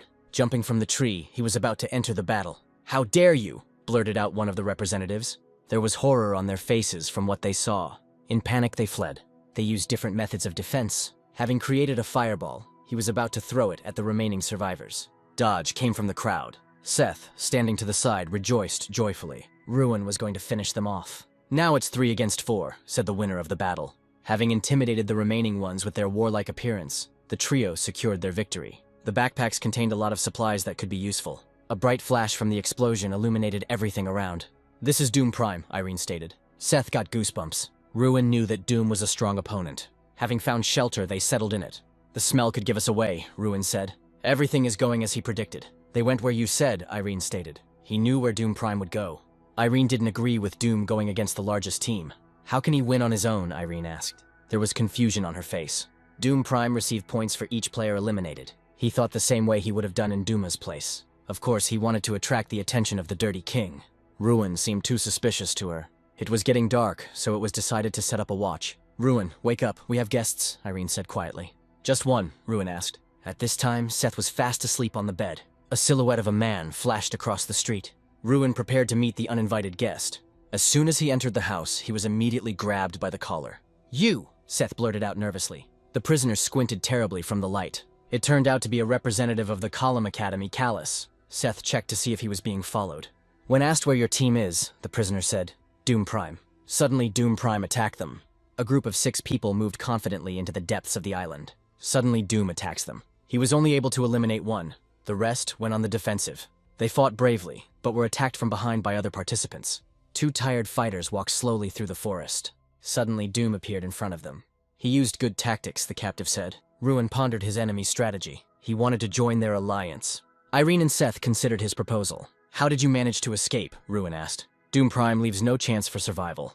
At this moment, everyone became wary. There are 3 possible options. Ruin discovered something was wrong. Having learned the truth, he took action without wasting a minute. After the blow, the captive magically disappeared. They needed to get out of there as soon as possible. After leaving their home, they walked through the forest. "I think I know who did it," Irene said. "Chikurki excels at creating puppets." They were surrounded by enemies on all sides. "Other teams will also declare a hunt for us," Ruin said. The safe zone became smaller and smaller each time. "We need to catch a pirate, muttered Ruin. A brilliant idea came into his head. "They fell for my puppet," Chikurki chuckled. He couldn't believe that his puppet had been exposed. He seemed to have no doubts. "It was just a train station, and that's all," Chikurki declared. Dalian began to think about how to get rid of his opponents. All 3 were problematic opponents. He was going to direct all his fighting power against them. "We'll be there soon," Dalian said encouragingly. Suddenly a fight began not far from them. Deciding that Ruin must be there, they headed towards the sounds of battle without a moment's hesitation. They raced at full speed to make it in time for the points division. They were trapped. Dalian aimed his arrow at them. "This isn't Ruin," Dalian said with fear. They watched what was happening from a tree. The plan worked 100%. "We must go there," Ruin stated confidently. Descending rapidly, they brought terror to the fighters. Dalian's team suffered losses. Full of determination, they were ready to fight. "I understand this is a temporary alliance," Seth said. Even when they united, there were fewer of them. Someone rushed past them like a bolt of fire. There could only be one. He dealt with his opponents in cold blood. They found his actions strange. His tactics were quite good. They fought to the last of their strength, but were still forced to flee. They needed to make their move. The battle was gaining momentum. Ruin's menacing appearance terrified his opponents. A violent tremor shook the earth. "I intend to end you myself," Doom declared. His eyes were seething with malice. Having said everything he wanted, he quickly walked away from the battlefield. There was an air of apprehension in the organizer's room. "Wasn't it he who said that 11 chosen children were better?" Theron said. To defeat Doom meant to win the battle. As always, he trained in the morning. There were only 2 of them left. He finally completed the task after a long time. When she woke up, she went out to see him on the street. There was freshly prepared food on the table. After a hard workout, he entered the house. A conversation started between them.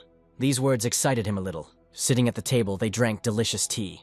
"Your approach to magic is unusual," Irene said. "Once they are integrated into society, they live in symbiosis." There were several options for paths for magicians. They had a warm conversation over a cup of tea. He didn't even think about his future. Up until this point, he was the last student in school, so there was no time to think about it. "I think a couple of ideas should come," Ruin said. "What about you?" Ruin asked. "Irene, you must become a great magician," they told her constantly. "I would like to fight Doom Prime," the girl stated decisively. Her eyes were full of determination. She was always second to him. "So be it," Ruin declared. She nodded her head cheerfully at him. They glanced briefly into the dark depths of the forest. They began to develop a new plan. The most daring ideas poured out. "We may be in danger because of the barrier." Everyone thought about their next strategy. Ruin was completely lost in thought. Suddenly, a stunning idea came into Ruin's head. He began to let his comrades in on his plan. They didn't fully understand him. He wanted to eliminate the main enemy, Doom Prime. He was always on the alert. "It cannot be ignored," Ruin said. "But where to look for him?" asked Irene. "He will take care of it." After the conversation, he immediately set out after him. Looking at the mini-map, he tried to find it. Soon he came to a lonely house. Shouting with all his might, he tried to lure Doom out into the street. A bright flash illuminated everything around. 2 sworn enemies looked at each other. He brought Doom to them. Doom didn't understand why he was brought here. "I won't be the opponent," Ruin declared. Irene Prius had to fight him one-on-one. "If you lose, the Dirty King will be disappointed," Doom said. Gathering her courage, she began the battle. "That girl is insanely strong, but she always comes in second." She couldn't let him in on the details of her dream. After the victory, her life was supposed to change dramatically. There was a powerful explosion that shook the earth. There wasn't a scratch on him. They stood to the side and just watched. A counterattack followed immediately. At that moment, Ruin appeared and saved her. He made a promise that she would fight, but that she would be eliminated. That was not what they agreed on. Ruin could not lose a valuable comrade. He challenged Doom to a fight. Doom had no doubt in his powers. Harsh remarks were thrown at him, so Seth was furious. This is where everything was supposed to be decided. He had to win for his team. There was confidence and determination in his eyes. Doom was the first to attack. Having dodged the blow, he wanted to attack back. He was unable to dodge the second, more powerful blow. Wounded, he was not going to give up. Every movement caused him pain. He was a real swordsman magician. He dodged blow after blow. He had never had to fight such a strong opponent. He dealt with them without the slightest effort. Doom continued to strike blow after blow. His honor was hurting terribly. He was not going to give up even when he was mortally tired. He was going to end it. He used all his strength for this blow. The force of the blow knocked them off their feet. He hid behind a rock to avoid being eliminated. Gritting his teeth, he bandaged the wound. His gaze fell on the ring. He expected more from Ruin. Ruin decided to give him a last fight on this island. "You are certainly strong," said Ruin. "He can't just give up." Many believed in him. He was ready to be determined to defeat him. Doom didn't expect this from him. The conflict was gaining momentum again. At this time, it was as if he got a second wind. Doom rushed at him, intending to trample him into dust. And now he is approaching. 2 sworn enemies stood face to face. Something had badly injured his collarbone. Ruin dealt a heavy blow to Doom. He intended to eliminate him from these competitions. Now all the superiority was on Ruin's side. He swung to deliver the finishing blow. He was able to eliminate Doom Prime, the strongest player. Seth was very scared by what happened. He was going to apologize to Irene for interfering in their fight. She interrupted him, saying that she should apologize. Irene put the whole team in danger. She bowed her head in apology. Because of him, she was unable to achieve her goal. "Forget it, my purpose is gone," Irene said. "You are now my target," the girl declared. "It won't be any easier with me," Ruin chuckled. Now she wanted to surpass only him. Dalian and Cherky fought bravely, but were no match for them. Their team became a real weapon of destruction. Both were eliminated. Now there were only 3 of them. He wasn't going to give in. "Let's fight another time," Irene said. He understood perfectly well that after the previous battle, she was very exhausted. "I won't give in to you either," said Seth. He prepared to fight him. Ruin, with one movement of his hand, made Seth disappear. Joyful exclamations burst from the lips of his comrades every now and then. They raised their mugs to their representative. Someone's voice made him turn around. They couldn't miss Ruin's congratulations. She addressed him as you, which was funny to Ruin. Everyone behaved as before. Doom has dropped below Ruin due to its relatively low survival points. The other candidates were also below him. Victory no longer seemed like just a dream. He couldn't believe he was sitting at the same table with her. The abundance of attention made her nervous. Shocked by defeat, he stood near his closet. Tired, he lowered his head. His sword was broken, as was his belief in his invincibility. He was unable to prevent his defeat. He was worried about what the Dirty King would think of him. The Dirty King wasn't looking for me, Duma asked unexpectedly. He wanted to be alone. Obediently obeying him, they left. Joyful cries could be heard in the streets. The smile never left his face. It hurt his pride. The competition hall, the head asked with bewilderment. Joyful fans supported Ruin. Ruin walked into the arena with confident steps. The competition could be completed in any way. How does it feel? Malkiri asked. Ruin's ahead, came from the stands. Ruin looked back happily in their direction and continued preparing for the competition. He is not going to be happy about this until the final results are determined. Doom was still strong and determined to go to the end. He had no intention of giving in at all. The command to get ready was given. He was going to use the property in this competition. Nobody understood why he was just standing there. He raced ahead of everyone. By this time, they had reached their first test. He wanted to form an alliance. A powerful explosion shook the entire area. Suddenly, Doom appeared in front of them and began to fight the monsters. He didn't understand where his sworn enemy could be. Cutting through the monsters, he moved forward at a rapid pace. Other participants also destroyed monsters, clearing their way. After the massacre, he stopped for a moment. "Where is he?" asked Doom. "Why has no one shown up yet?" Tired, he couldn't figure out where everyone was. In the blink of an eye, Ruin ran out of the forest. There was confusion on her face. Having defeated all the stragglers, he was ready for new battles. The stands were filled with more and more new guesses. After thinking it over carefully, he came up with a cunning plan. They were taken aback by this trick. Ruin dodges the blow while simultaneously thinking over his battle strategy. He rushes forward with great speed, not wanting to give his opponents a chance to attack him. Ruin knocks back multiple enemies in different directions. His opponents don't understand what's happening, and Ruin himself has stopped counting the number of those defeated. He catches up with Seth from behind, which surprises Seth greatly. Ruin lets Seth know that their battle continues. Seda smirks and accepts that the battle with Ruin must continue. Ruin goes on the attack and knocks Seda off the knight he was riding on, damaging him. The blonde girl is surprised and asks Ruin if he really defeated all the opponents. Ruin suggests that some of the defeated rivals will want to return to the race. But for now, Ruin is the only one left in the race. Ruin's opponent is furious. He claims that this time he will defeat Ruin. The enemy wants to start a battle using swords, but there are still those nearby who can interfere with them. He summons the spirit and rushes away, saying that their battle is yet to come. The man's ally asks him if he really intends to force his way forward. He is warned that there is a trap zone ahead, but Doom jumps straight there. The trap zone is a castle that was once used to protect treasures. In this area, you can get fatal wounds, so the best tactic for passing it is to disarm the traps. However, disarming the traps can take too much time. That's why Ruin wants to use Drax's method, which is to destroy the castle wall. But the castle walls are too thick to try to destroy them. This is why Ruin is focused on destroying the dilapidated areas of the castle. He studies the castle walls with the player's eye and looks for their weak points. Ruin finds a wall that is susceptible to destruction and targets it. He approaches the wall and attempts to destroy it with a well-aimed blow.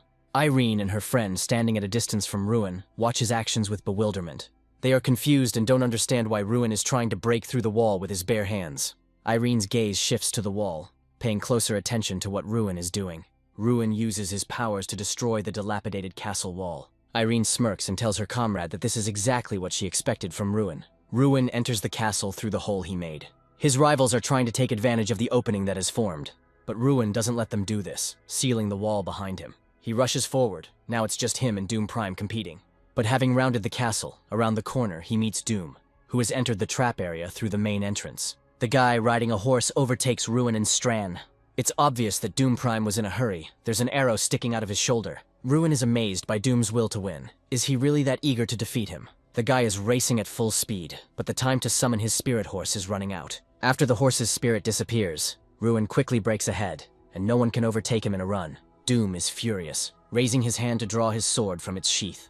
The guy tries to reach Ruin with his sword, but he grabs him by the robe and drags him into the cliff. They both fall down, Ruin offering Doom to go through the last stage together, still holding him in his grip. There is a scream. Both guys fall into the water, but Ruin emerges first. Ruin is pleased that Doom did not use magic to get off the cliff and lose his advantage. Ruin tries to get out of the water, but turning around at the glow behind him, he sees Doom, ready to use his magic on him. The guy freezes the river with magic, and Ruin finds himself in the grip of ice. Doom climbs out of the river, summons the horse spirit again, and approaches Ruin. Doom looks at Ruin with a sneer, bids him farewell, and rushes forward. Ruin tries to free himself from the ice by concentrating magic in his hand. As he rode on his horse, he wondered how Ruin could drive him so fast. Doom kept looking back, realizing that they were approaching Altane's stadium.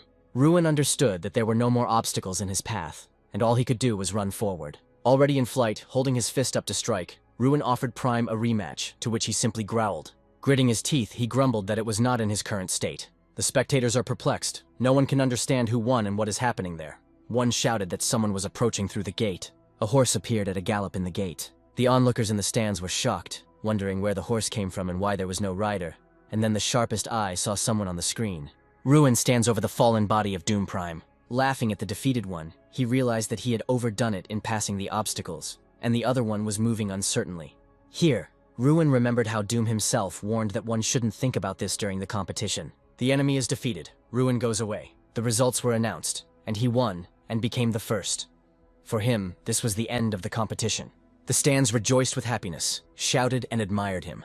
This victory reminded him of how much he had suffered before, how others were happy and joyful, but not him. But now these encouraging cries were like balm to the soul. They watched the arriving guests from the window and wondered who they were.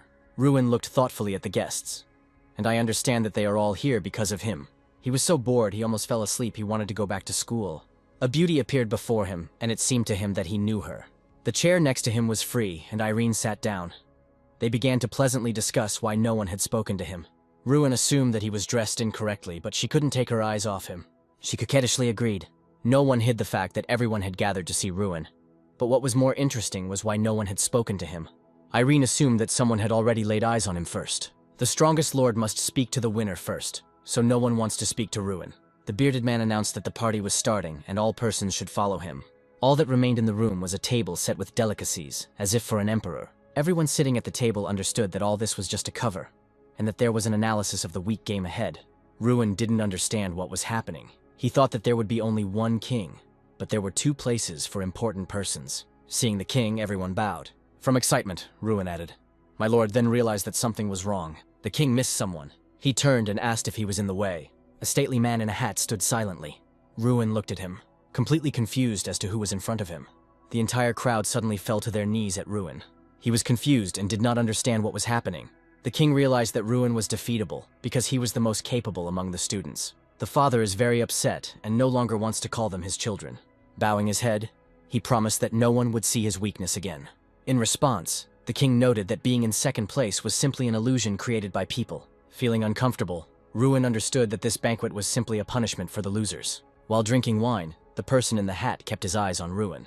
Even though he was not the first son, it was only thanks to his knowledge and intuition that he became the only heir. This is the very person who has all the qualities to be perfect. And then it dawned on Ruin that Irene was most likely talking about the crown prince. The king asked how he liked the taste of victory. Ruin, how do you feel about winning the festival? Winning makes me uncomfortable. I am happy with my results, but it upsets me that my victory is being used as an excuse to humiliate other students. You just said that you didn't want your victory to be used as a source of irritation.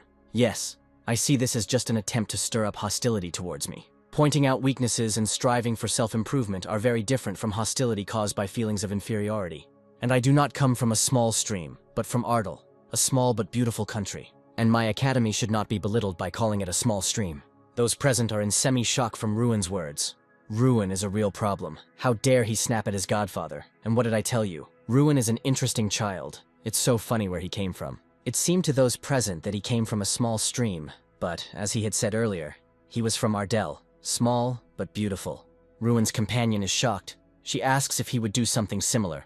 In response, she receives a dubious no. The godfather praised Ruin's ideas, but since they had already come from the mouth of the head of the academy, they would not change his beliefs. However, his words sounded more convincing than the chapters. I look forward to what the future will bring. The banquet is over for today. The crown prince, irritated, declares that before the end of the banquet, he wants to have a cup of tea with Ruin, saying in a hostile tone that he was not going to take no for an answer. What does the crown prince want from me? The crown prince states in a serious tone that he wants to see Ruin on his side, and he will not accept refusal in this matter. I give you a month to complete all your business, after which I will organize a transfer to a special school for combat mages and provide you with housing. Of course, you will have to think about citizenship, because it is not proper to be a foreigner among the Crown Prince's allies. But doesn't the Empire already have many great magicians? Doom Prime alone is worth something, and that kid ended up losing to you. How could you even bring yourself to recommend a loser to me? And one more thing, when talking to me, you should keep this in mind, that I prefer a simple yes rather than counter questions. But I will answer you. The first reason is the Godfather's recommendation. And secondly, I like your courage. The courage with which you put on these rags to meet me. There was no one like you until now. The courage to openly state one's position to the Godfather. And finally, courage bordering on recklessness to continue asking about something after a warning. Such a person is needed in politics. It turns out that I need to give you advice on politics. Not really. You need to protect me from brothers who do not recognize me. Ruin is tense. The Crown Prince realizes that Ruin does not want to cooperate with him. Therefore, the Crown Prince did not give Ruin the right to refuse. Ruin mentally realizes that becoming the Crown Prince's closest ally is a great opportunity. Most magicians still team up with influential people. If you miss such a chance, you may regret it in the future. Having analyzed everything mentally, Ruin still doesn't want to be someone's mage. The Crown Prince thought Ruin was reasonable, but he turned out to be too idealistic. The Crown Prince asks Ruin that there will be no such opportunity in the future. Ruin may regret his choice. After Ruin's answer that anything could happen, the conversation on this topic ended. The Crown Prince tells Ruin that he is called the Jewel of the Festival. The Crown Prince says with a grin that collecting such stones is his hobby, and so far there has not been a single one that he has not acquired. It's all because I destroy the stones that I cannot possess. Ruin leaves the Crown Prince in tension. After leaving the Crown Prince, Ruin doubts that he made the right decision. While Ruin was thinking, his acquaintances noticed him and called out loudly. Friends ask where he disappeared to. Maybe he went on a date, Ruin says without emotion that this is not the case at all. The Crown Prince, speaking to his godfather, says that he was curious to see the man he recommended. The Filthy King and the Crown Prince discuss the recent dialogue with Ruin. The Godfather asks the Crown Prince if he intends to surrender, and he answers with a smile. No. The Crown Prince has no intention of giving up. The evil Crown Prince stands with a mocking grin, confident that Ruin Ardell will be his. To describe the following picture, you can formulate the following sentence. Ruin Ardell, having forgotten about the previous conversation, is talking cheerfully with his friends. Ardell trains day after day. It turned out that the incarnation was female. Ruin Ardell is shocked by what he heard.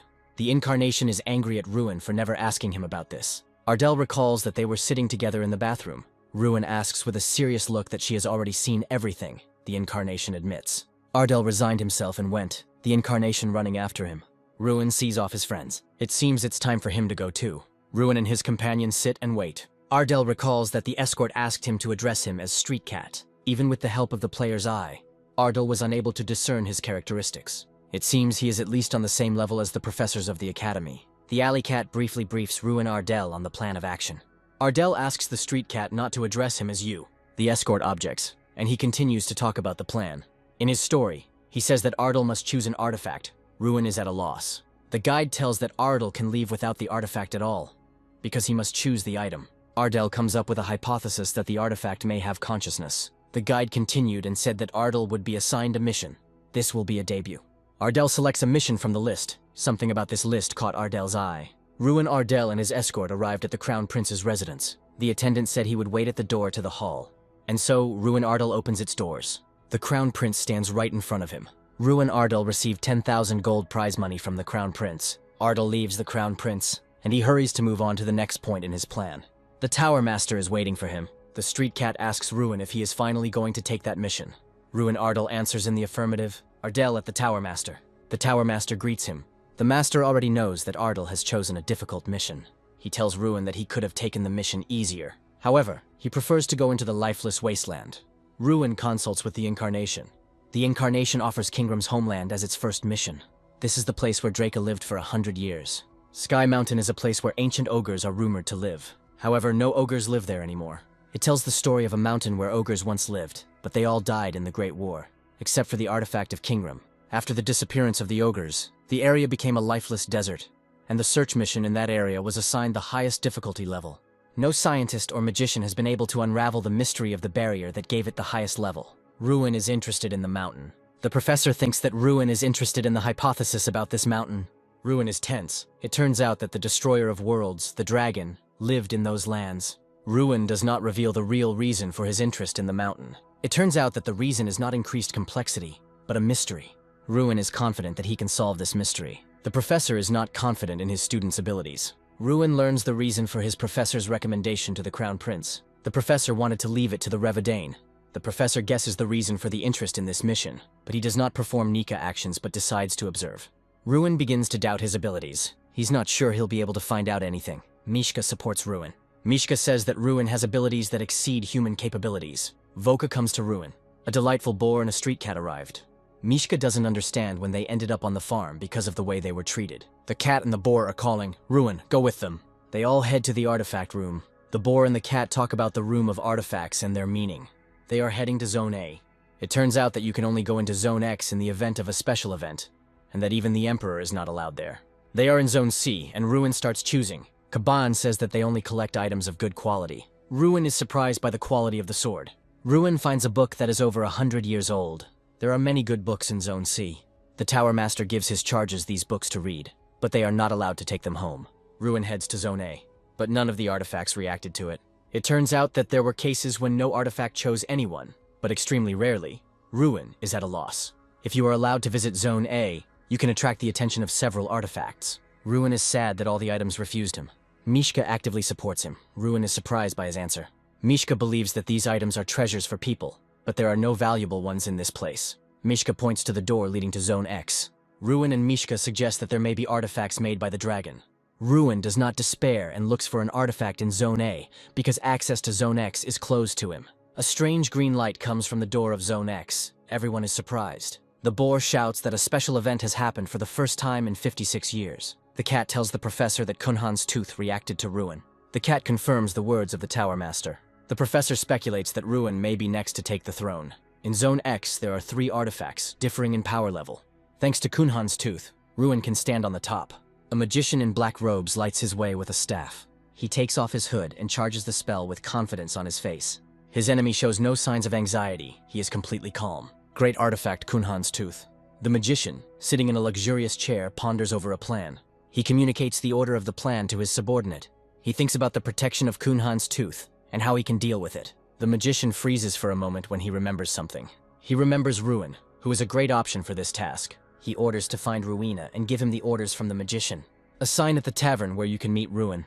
A man sells tickets for a bag of coins. Ruin is not at all surprised by his assignment. He is interested to learn about the plan. The magician's subordinate tells him the plan to steal Kunhan's tooth. The subordinate tells Ruin about guarding this artifact. Ruin was very surprised by what was said. He accepts this assignment. The mage's subordinate tells him that this is a very important task, so it was entrusted to Ruin. The gates of a huge, well-protected castle. Entering the castle grounds, Ruin saw 3 goblins in armor. Being as calm as possible, Ruin prepares for battle. There is a slight uncertainty on his face, but the bear supports him. The building of the bar where everyone drinks. 3 drunk men raise their mugs of ale, pleasure on their faces. A large man with an evil grin on his face approaches Ruin. To avoid causing any damage, Ruin avoids conflict and leaves. He meets his friend fast asleep on a bench. Ruin wakes him up and starts a conversation with him. Empty pens where horses should be. Ruin approaches the owner, hoping to buy a horse. But the owner is upset and says that he has no more horses. The hero himself is a little upset, and the bear cub on his shoulder laughs at him. The owner suddenly remembers where Ruin can find horses. The owner tells the hero where he can find them. Ruin feels uneasy about what was said. He remembers the words of the subordinate magician and his task. With a small grin on his face, he talks to his teddy bear. An unknown hooded man eavesdropped on the conversation between Ruin and his friend. His acquaintance is rushing furiously towards Ruin. He looks at the shining coin in Ruin's hands with great surprise. Ruin kneels down, preparing for his task. He set his mind to his task with confidence and a small grin. Ruin remembers the magician and his teacher. Huge mountains reaching up to the clouds. There is a huge sense of self-confidence in Ruin's gaze. He meets a worker in the building who looks very timid and starts a dialogue with him. Ruin listens to him uncertainly, and the bear cub looks displeased. The worker tells something with a smart face. What was said left Ruin in shock. He and the bear cub think about everything that was said. An unknown enemy is driving people crazy with his abilities. Ruin walked up the stairs and thought. He came to the conclusion that he had underestimated his opponents. They might know that he knew about the surveillance. He walked into the room and noticed a note hanging above the bed. In it, they addressed him, explained that they did not intend to cause harm, and asked him not to try to find out their identities, but simply to continue the mission. Despite his rather peaceful way of making himself known, Ruin was angry at his opponents, angry at their brazen attempt to threaten him. He tore the note off the wall. Ruin jumped up and out of the room's window. He rushed headlong through the streets. Strana asked him about his plans, to which he replied that he was going to find them. A mini-map of the town opened on the panel. One of the squad members who was watching Ruin realized that he was going to play with them, and was not going to refuse him this. The man with the skull on his neck gave the order to follow Ruin but not to kill him, and two shadows of the other squad members soared into the sky. Ruin raced through the narrow streets of the city, his opponents following him like bats. One of the group members informed the Scream Mages that Ruin's trail had been cut off. Their leader with a skull on his neck knew that the trail had not ended. Ruin was waiting for them. Suddenly, Ruin Ardell jumped right into the crowd of mages in black cloaks. He hit two. The third tried to use a spell against him. It didn't work. He also got punched in the face. Suddenly, laughter was heard. The leader of the gang was laughing. He did not expect this from Ruin. Ruin realized that something could be achieved from him, and asked who they were. Ruin stood in a fighting pose. The leader was still amused. He told them that the tower commander sent them to watch over the younger comrade in the person of Ruin. Suddenly, he became serious, said that it was nice to see Ruin's abilities, and tore up some paper. He leaned back and disappeared. One of the fallen members of the group lay on the ground, his hood down, so Ruin could see a skull tattoo, the kind he knew the corrupted mages wore. The corrupt mages are a secret group that only does dirty work. All that is known about them is their name, and the presence of a tattoo of a skull with blue flames. What they do, how strong they are, or who their leader is, no one really knows. The country asked Ruin what he thought after the skirmish with them. Ruin had mixed feelings. The members of the group seemed weaker to him than even the festival representatives. The only non-ordinary enemy was the mage who managed to escape. He used a 6th-class spell. Ruin knew that he would continue to pursue him. Ruin had a plan. First, he had to make this man appear in front of him. The next day, Ruin went to Heavenly Mountain. The path was so long that it seemed endless to Ruin, but he felt that he was close to his goal. The power circle inside him cannot calm down. He stood in front of the magical wall, finally reaching his destination. Ruin sat down tiredly, leaning his back against the magical wall. He didn't know how to get somewhere that wasn't a building.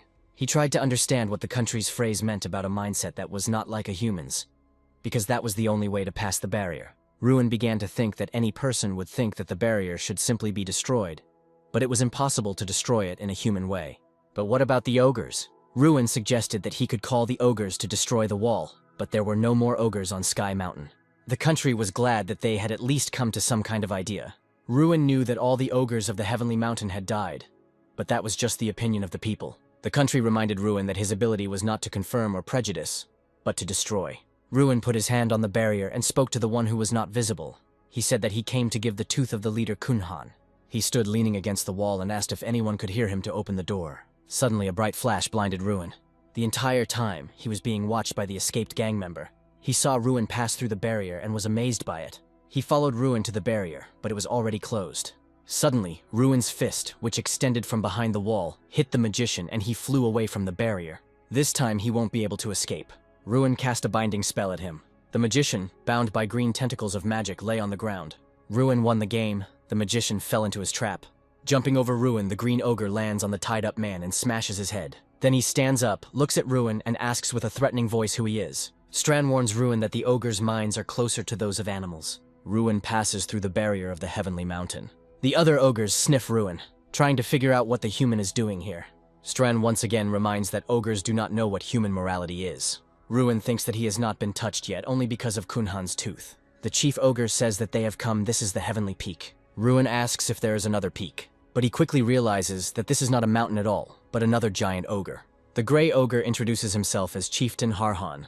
Ruin notices that he is significantly larger than the other ogres. Harhan greets him as a guest and asks who he is. Ruin replies that he was chosen by Kunhan's tooth. Despite Ruin's confidence, Harhan believes that he is lying. A human cannot handle such power. Then Ruin shows him the tooth. Harhan feels the power emanating from Ruin. Ruin confirms with confidence that he is indeed strong. Harhan repeats his question, to which Ruin essentially replies that he is Dracagonia, a name that once belonged to someone who lived on this mountain. Harhan is surprised by this confession. Harhan immediately asks how Ruin knows this name, and gets an answer from Kingrim. Harhan is again surprised to hear that Kingrim is still alive. Ruin explains that he is alive, but is now an artifact of the Academy. Then he clarifies that they were genuinely interested in who he was, and he adds that he was chosen by the Tooth of Kunhan and inherited the power of the Destroyer of Worlds, Drac. After this, he introduces himself in full, Ruin Ardell, and he asks if they are ready, knowing all this, to give him over to be eaten by the eagles. Harhan answers no with a smile. Ruin finds himself at the table, but the other ogres are not as friendly as Harhan. Strand notes that if Ruin wants to be accepted as an equal, he will have to prove it. Strand notes that strength can be proven in arm wrestling. When the first ogre comes out to Ruin, He introduces himself as Omarush, son of Omaruhan. Ruin, looking at his huge opponent, wonders if there was a mistake. Omarush places his elbow on the rock as the crowd chants for the man to be crushed. Ruin asks Strahn if he will be fed to the birds if he is defeated. She replies that she does not know. The size of the enemy frightens him, but he came prepared. A fight between a man and an ogre sounds absurd. So he took an artifact that increases physical strength. Ever since he got the Kunhan tooth, his power has increased by 1,000. Now the strength reaches 3,520, which means victory is possible. Omarush notices that Ruin's hand feels different, but there will be no concessions. Ruin accepts the challenge and confidently says, "Try to defeat me once and for all." The ogres in the crowd are surprised that he withstood Omarush's onslaught. Considering this to be his last attempt, Ruin puts everything into it. Omarush still wins. He is officially declared the winner. Ruin remains lying on the table, a little upset that he lost after giving it his all. He wonders if he will now be sent to be eaten. Omarush admits that Ruin has held his power for a long time. Ruin thanks him for the recognition. Strahn congratulates Ruin on earning the respect of the ogres. Ruin, with a confident smile on his face, tells Strahn that he will manage to defeat Omarush in a month. When the match was over, the ogres held a sumptuous banquet at the foot of the mountain. Watching the ogres eat, Ruin wondered about the nature of their isolated lives. One of the ogres turned his attention to Ruin. Omarush approached Ruin, who was sitting nearby. It turns out that the tooth Ruin received could be useful in creating something new. Omarush offered his help in creating a weapon that would only be suitable for humans. Ruin, who did not know about this property of the ogre's tooth, was very surprised. Not long before this, Ruin's castle wondered how to use this artifact at all. Unlike the tooth, Algal's staff or Morsha's armor has a specific use. Perhaps the tooth needs to be reshaped into a club. Strahn says that now you just need to take it with you, especially since it already increases strength, and how to use it will become clear later. After this memory, Ruin looked again at the ogre who was offering help. The offer was unexpected, but Ruin found it very useful now. Omarush explained that the tooth was very strong and difficult to make something out of, but he, a metalworker, could do it. Ruin says that a person who processes metals is called a blacksmith. Omarush asks if Ruin has any specific weapon in mind. This pleases Ruin. He likes the idea of creating a weapon according to his design. Half a month has passed since Ruin's arrival at Heavenly Mountain. All this time he helped the ogres hunt, or trained in conditions that he couldn't do before. However, something else occupied Ruin's time, namely arm wrestling training with the ogres. Ruin had no chance, 15 losses in 15 games, but he did not give up and trained with Omarush every day. Mishka encouraged his owner as best he could. Omarush also noted changes for the better in Ruin. He stopped using his strength in vain. Ruin knew that he was doing everything right, and victory was just around the corner. He had a goal to defeat Omarush, and he was going towards it. Although Omarush himself was confident that the man had no chance against him. A few days later, Ruin finally defeated Omarush for the first time. It was a very joyful event. Ruin jumped up from the huge stool on which he was sitting and screamed with happiness. Omarush doesn't seem angry about his loss. Rather the opposite, he was once for Ruin.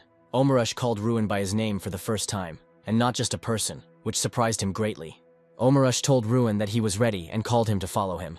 It turned out that the weapon that Omarush had been making for Ruin had long been ready. He didn't give it away on purpose, waiting for the moment when Ruin would win. Ruin thought about what would have happened if he had never won. The ogre extended a huge green hand to Ruin. Inside was a pair of gloves made from Kunhan's tooth. Ruina put them on. The gloves were created by splitting a tooth into 10 pieces and attaching them to his knuckles.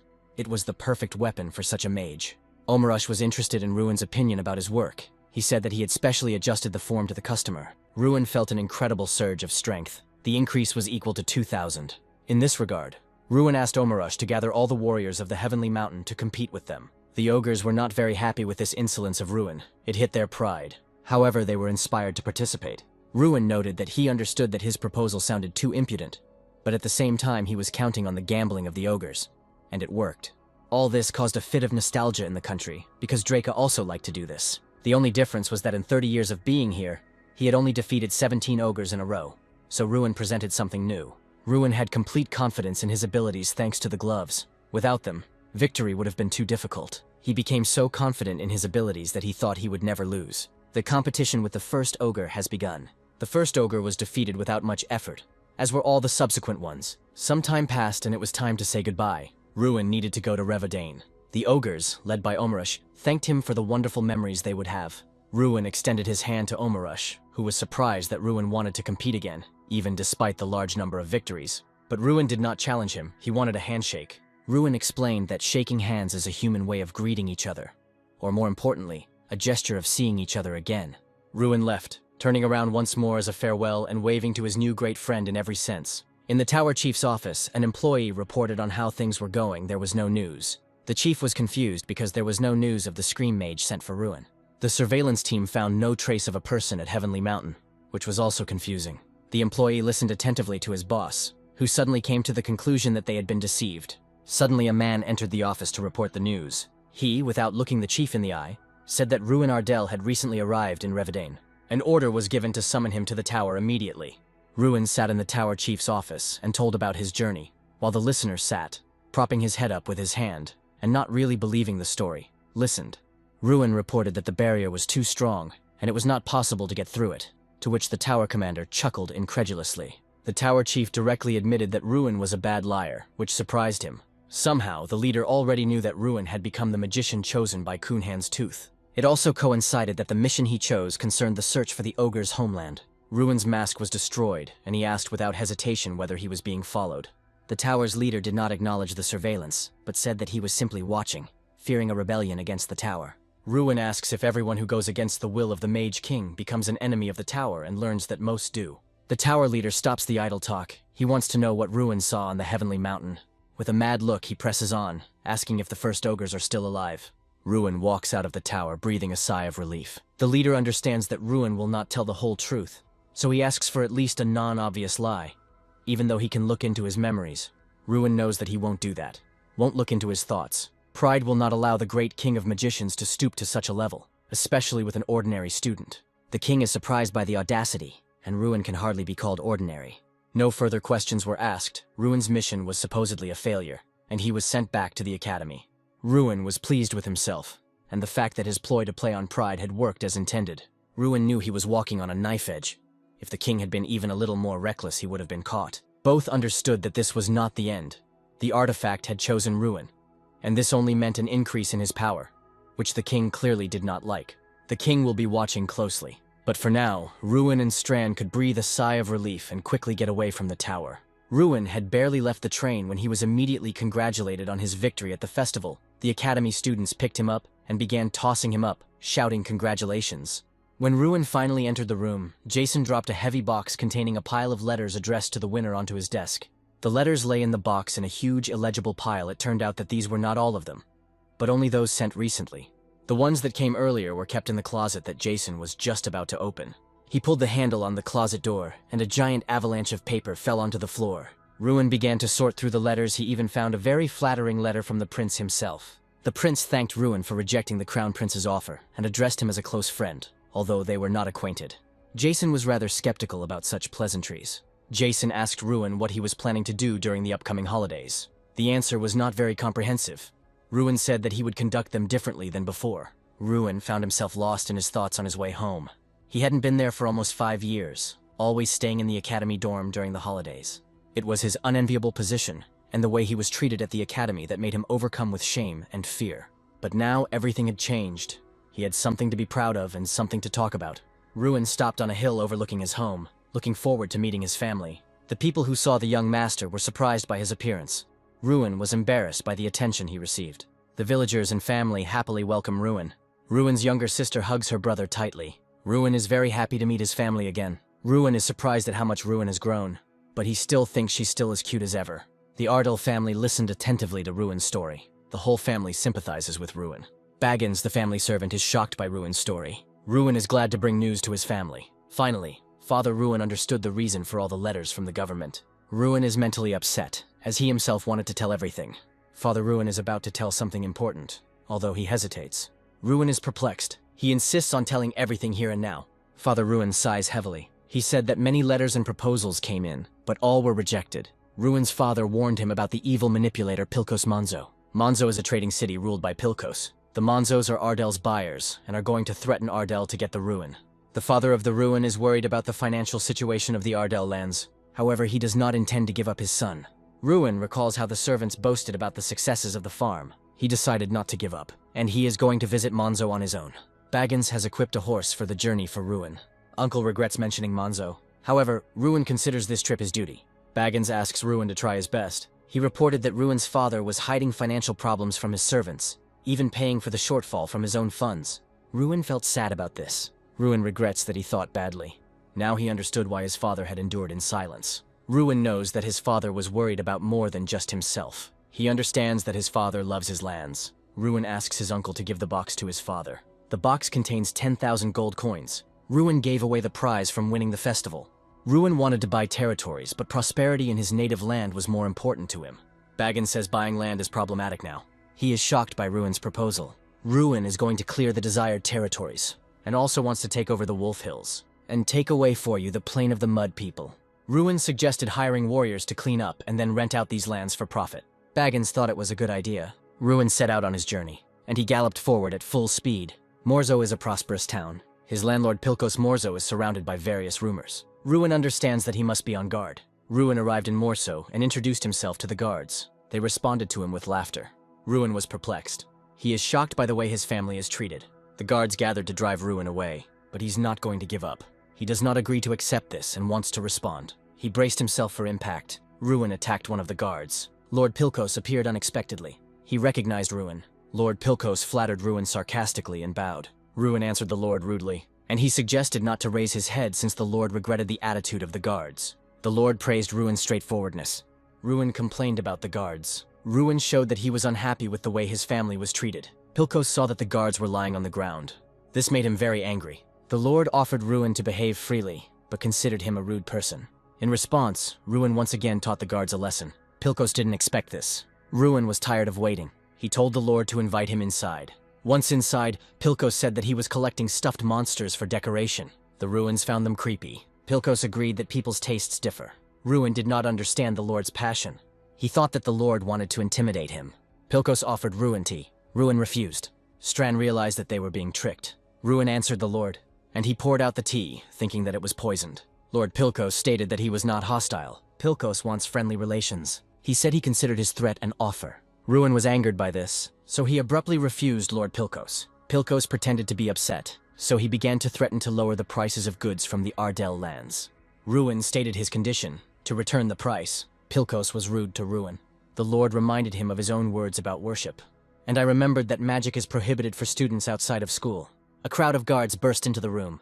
Ruin prepared for battle. Pilkos gave the order to attack.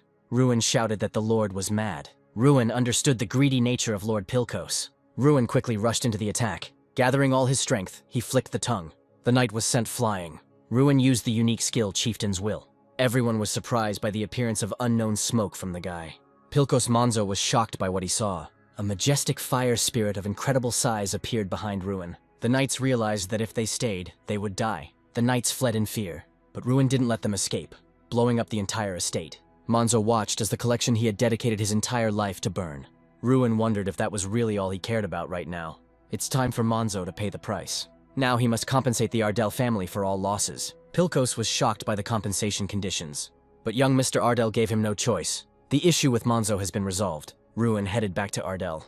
On the way, he met an unexpected guest. It was Lady Irene.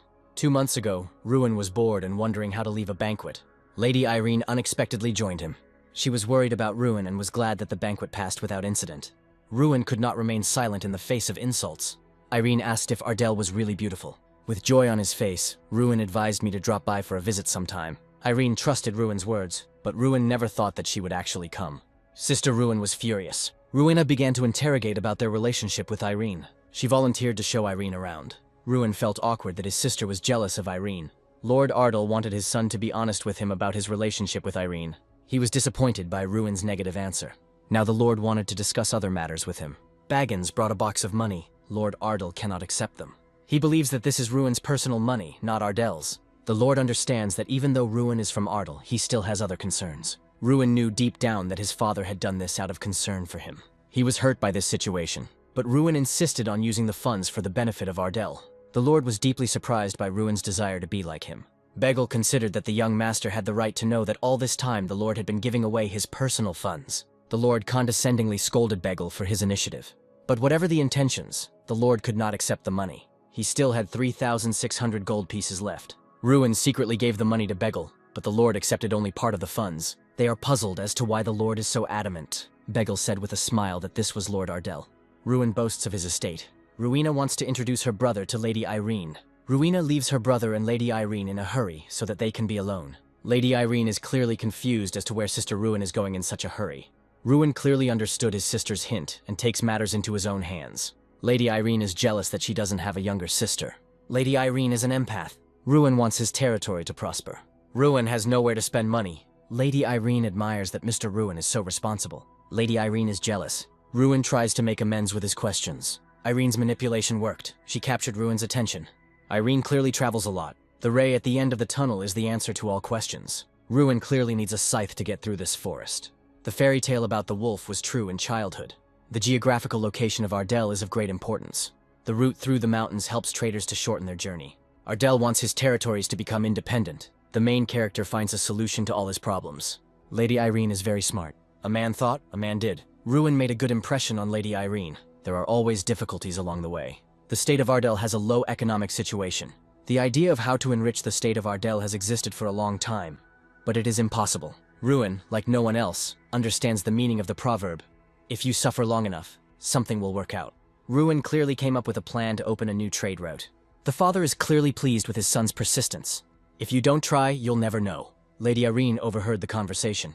Erin revealed her cards. Irene is a swindler. Ruin didn't expect Lady Irene to be so brave. Lady Irene hints that they are both good and will achieve their goals at any cost. Erin is clearly indicating what a bad boy he is. Ruin always saw things through to the end. Compared to Ruin, she's still a good girl. The criminal couple has been found.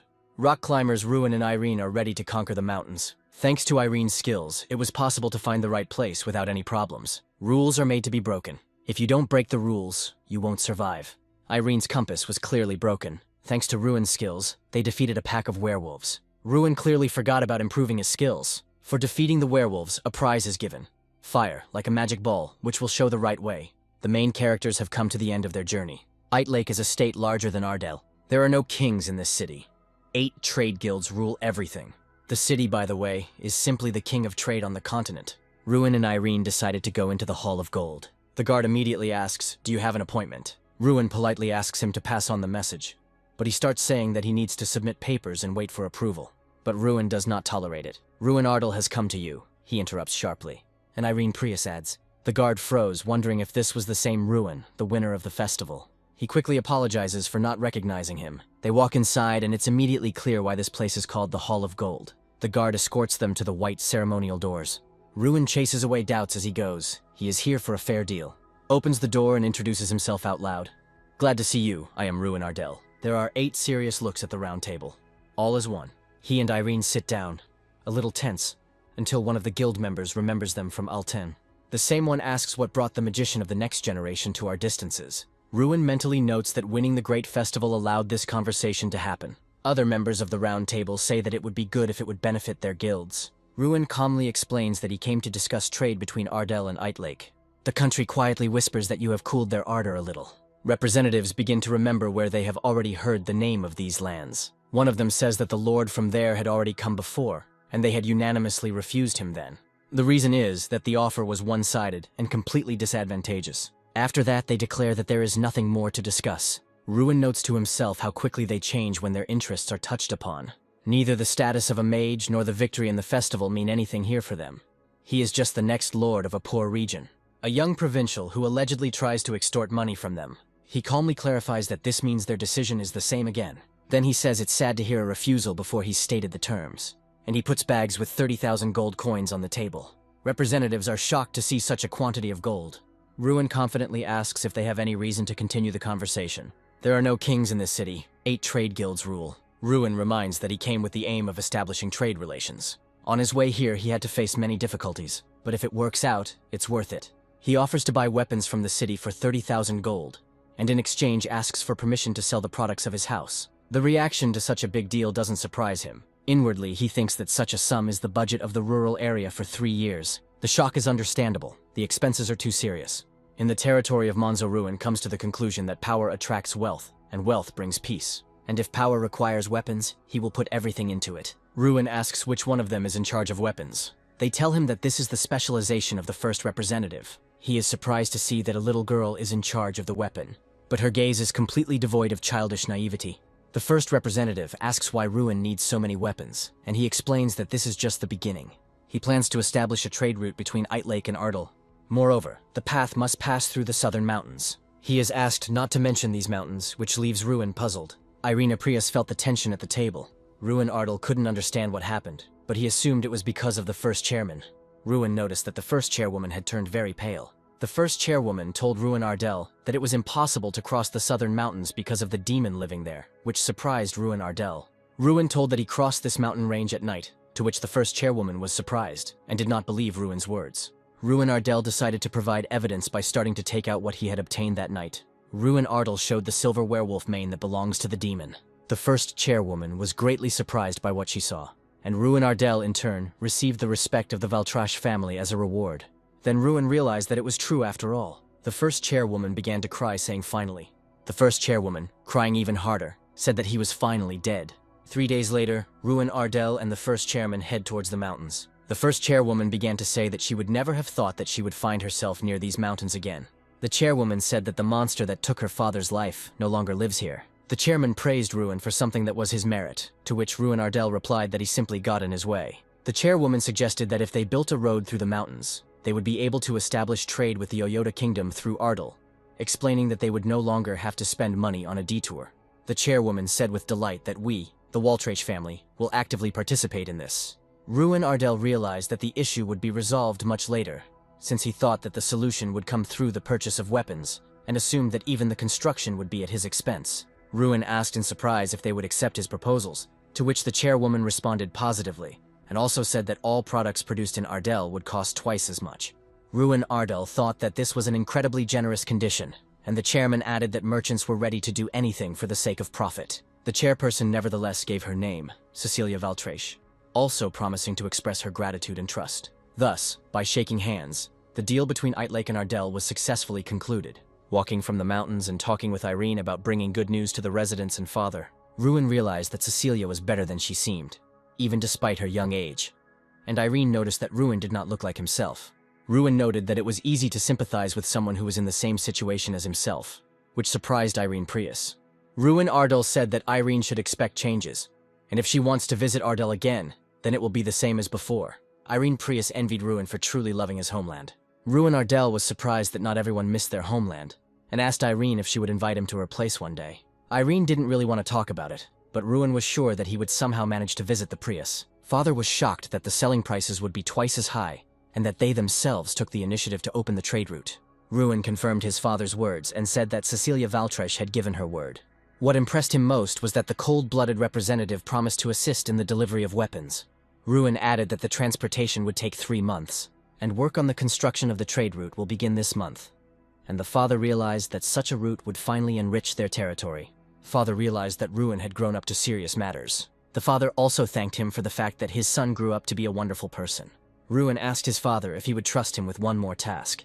It concerns the survival of people in the territory of Ardell, and revenge for the mother. Ruin said what the matter was, and it turned out to be a hunt on the Chinen Plain. The birthday party where Ruin turned 6, which should have ended with something good, turned into a nightmare. Many people lost their lives because of the mud people who broke into the village. And the saddest thing for Ruin was that one of the victims was his mother. Now he can no longer remember his face unless he looks at the portrait. Many people died that day. And then Ruin Ardell made a promise to himself that he would become stronger. As young Master Ardell, he will no longer allow such a thing to happen on his land. After the order was given, the residents began to practice spear strikes daily. Irene noticed that the atmosphere in the area had changed. Ruin Ardell was glad. Irene also realized that the technique was quite unusual. When she asked who was teaching her, she received the answer that it was the local military leader. In the past, the warlord fought on the front lines for the kingdom and earned the nickname Flash. This is the great knight of Ardell, Ser Bolvar Peyton. The Mud People's invasion would have done more damage if it weren't for him. Ruin Ardell also told about how Sir cut down 5 monsters with 1 blow, still fresh in his memory. You could tell from her voice that she was worried. "This is Sir Ruin," said the commander. The training was coming to an end. A firm handshake indicated a good relationship between them. His gaze fell on the girl standing next to him. Her words made him tense up. "What do you want to tell Irene?" Ruin asked. It was an honor for her to meet him here. He was impressed by her stories. She talked about the old days. He fought his way through dozens of high-ranking mages. "However, I am an ordinary old man," he said. He was upset that his exploits were hidden from him. Coming in complete ignorance, he was clearly saddened. Astonishment covered his face. He loved to fish and live at the foot of the hill. Even when they were little, he raised them with love. That said everything about him. They smiled sweetly at each other. He invited him to spar. "No," the military leader interrupted sharply. She fought fiercely against her teacher. They watched the sparring in silence. At 12, she already had an understanding of the basics. The teacher used only his left hand. "That's all for today, dear lady," declared the military leader. His sister was a truly remarkable person. "Now it's your turn," the teacher said. Taking the sword in his hands, he was ready to fight. There was a determination in his eyes to show what he was capable of. After some time, Ruin was already lying on the ground, defeated. "How much have your skills changed during this time?" Ruin said. He ran through comparisons in his head for this moment. He was the only 6-star knight in the kingdom. He was shocked by what he heard. Suddenly, an emergency task appeared. He began to think about what was the right thing to do. "This is a unique opportunity," Irene said. "You can't even buy something like this for money," the girl said. He was ready to gain experience with determination. "I like the expression on your face," the teacher said. He was waiting for a new sparring session. Their sparring was truly incredible. They trained every night. He made a bold lunge forward, hoping to strike. The efforts began to bear fruit. He stayed up all night fighting with the teacher. He put in a lot of effort. He was ready to do the final task. Brother came from behind Ruin. Relatives were worried that Ruin did not sleep all night, and they really asked to rest a little. But that was his last try, and then he wanted to try something else. And for now, there was one more approach. Ruin surprised his loved ones with this. He was very determined. After all, in those few days of sparring with wooden swords, he had already learned to predict the knight's movements, and could now win using his specialty. Sir Bolvar found it strange that Ruin fought him all night long, but now he realized that he wanted something from him. And he added one new rule to the young master. Now, for the next 30 minutes, he could use magic against him. But the teacher was not going to give in either, but wanted to see the true skills. Ruin advanced without a sword in his hands and had to close the distance. But in return, his body became lighter and his balance improved. When you got that close, the sword became a hindrance because of the blind spot. But there was one thing. He won't give him a chance to get close. The way he dealt with Doom Prime at the Great Festival was by resolving the sword. But that's not a universal strategy. But knights of Sir Bolvar's stature did not engage in direct confrontation, and they redirected the attack force. The plan to get out of the sword's reach was a good one, but as soon as it was discovered, it became almost impossible to implement, because the enemy would try to keep his distance. Sir Bolivar was right. All his strategies were visible through and through, but he overlooked something and blinded him with a magical light. The improvised enemy was defeated. The teacher expected Ruin to use some kind of scary magic, but not a flash of light, and admitted his defeat. But that was the only thing the guy thought of, and apologized for catching the teacher off guard. The task was completed, and he finally achieved what he wanted.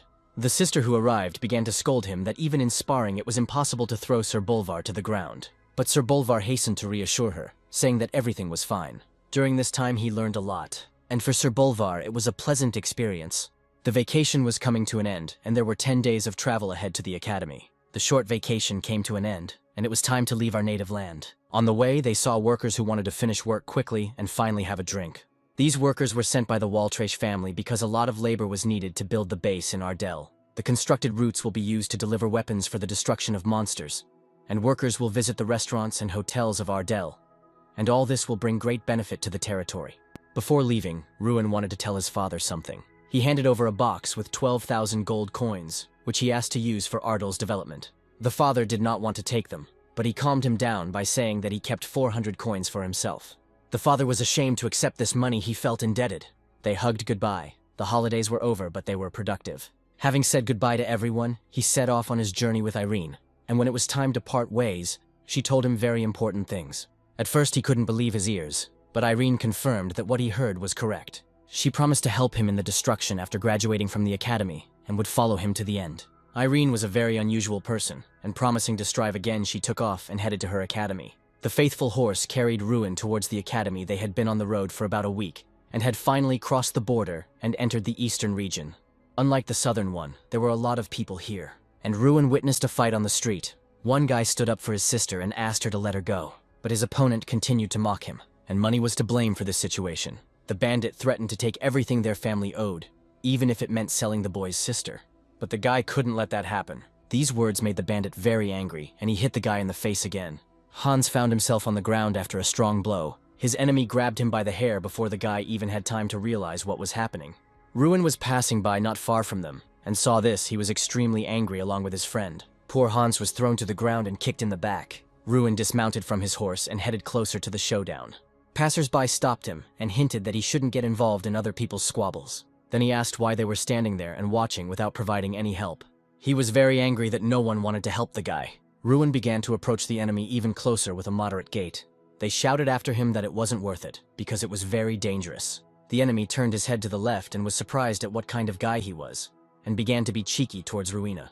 He approached the insolent man closer and used a crushing blow against his enemy. His group of bandits were surprised, along with the captive, at what was going on. He struck again, and the enemy didn't even understand what was happening. The enemies ran away, leaving the people alone, but Hans asked who you are. To which the guy replied, I am Ruin. It was deep night outside. Only smoke was coming from the chimney of the house. Ruin sat in their house and ate while calmly talking to them. The guy said that it was all because of their parents that they had problems, mentioned that no one would touch the bandits, and that the boss himself was killing a lot of people. They discussed this problem for a long time.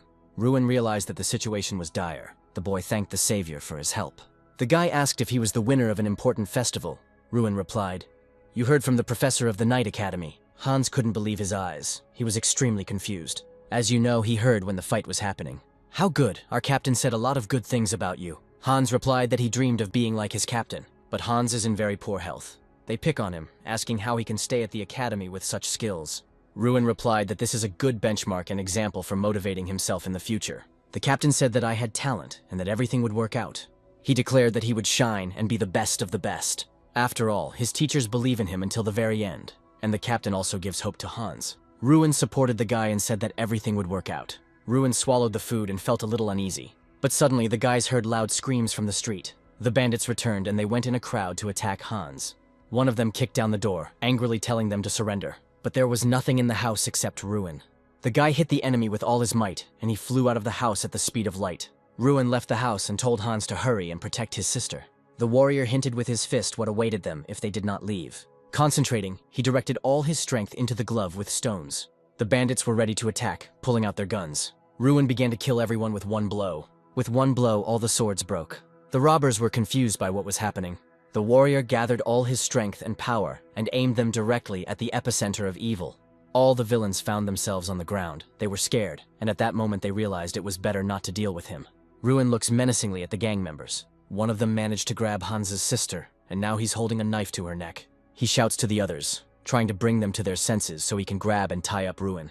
Ruin's attention is focused entirely on him. Ardell comes closer. The bandit says that he is the leader, and his name is Nocel. Nocel orders Ruin to kneel. Ruin suddenly realizes that Hans was badly wounded in the back while trying to protect his sister, and lies on the ground.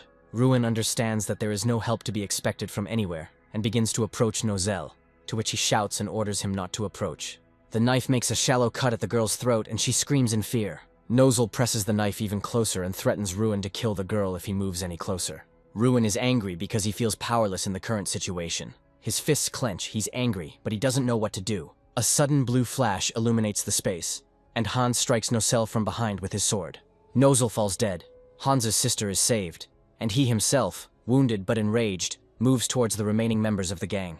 The bandits, unwilling to face Hans's wrath, flee. Exhausted, Hans falls to his knees, leaning on his bloody sword.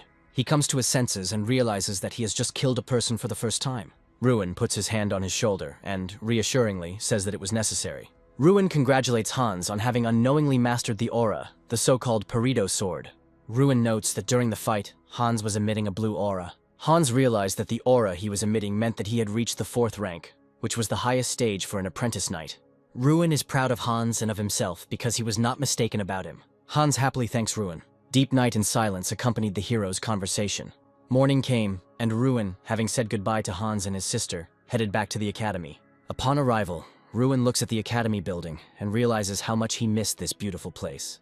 Ruin met Jason, and he started asking him about the holidays. Ruin goes over everything that happened in his head and thinks about what he should say. He stands thoughtfully and thinks for a moment. Ruin is hesitant to tell what happened to him, so he says that he trained in the art of the sword. Jason was very skeptical about this answer. Jason, standing in a relaxed pose, says that vacations are meant to be relaxing. Jason reports that swordsmanship lessons will be taught in the 2nd semester, and Ruin's training was wasted. Suddenly, Ruin was called out and saw Professor Heidel. Ruin is surprised by his appearance. The professor asks Ruin to look out the window. There is a carriage standing there. There are guests at the academy. Next to the carriage, there is a bunch of knights and flags with the emblem of the golden sunbird. Ruin recognized the emblem. He knows the guests who have arrived, so he takes a step towards the stairs leading to the carriage. Ruin stands at the beginning of the red carpet. As soon as he approaches, one of the knights announces that the winner of the great festival has arrived and orders the carriage to be opened. 2 princes in full dress uniform emerge from it. The first prince, named Croster Radian, tells the second not to interfere with his communication with Ruin. The second, named Foster Radian, answers his brother with mockery, so that he should not even dare hope for Ruin's attention. Ruin bows before the princes, showing them his respect. The princes greet Ruin and again begin to argue about who will be the first to talk to him. Ruin is not flattered by such attention. He understands that their selfish goal is to use his attention to achieve the role of crown prince. Ruin proposes his idea to them. They agree with everything he says. Ruin suggests that the three of them discuss everything together. On the map is the Kingdom of Radian, which is the weakest state on the continent. Despite this, the government is weak due to the confrontation between two forces that do not want to unite for the good of the country. The struggle is between the monarchist faction of the first prince and the reformist faction of the second. The kingdom's magicians are pawns in a political game, deprived of independence. Ruin and the two princes are in the academy library. Ruin, feeling a little awkward from his brothers who continue to argue over the place opposite him, having created a circus on both sides. Looking at the situation, Ruin thought it was no wonder that the country was in such a deplorable state. Having started a conversation and stopped the dispute between two rulers, he got straight to the point, announcing that he was not going to choose either of them. The brothers were a little upset, citing an argument from the life of his predecessor. Having firmly refused, Ruin decided to return to his homeland. Having clarified that he would remain in the kingdom, the brothers were happy about this too. Ruin hinted a little about the state of his native land. The crown prince promised to provide support in any matter. His brother also expressed a desire to help.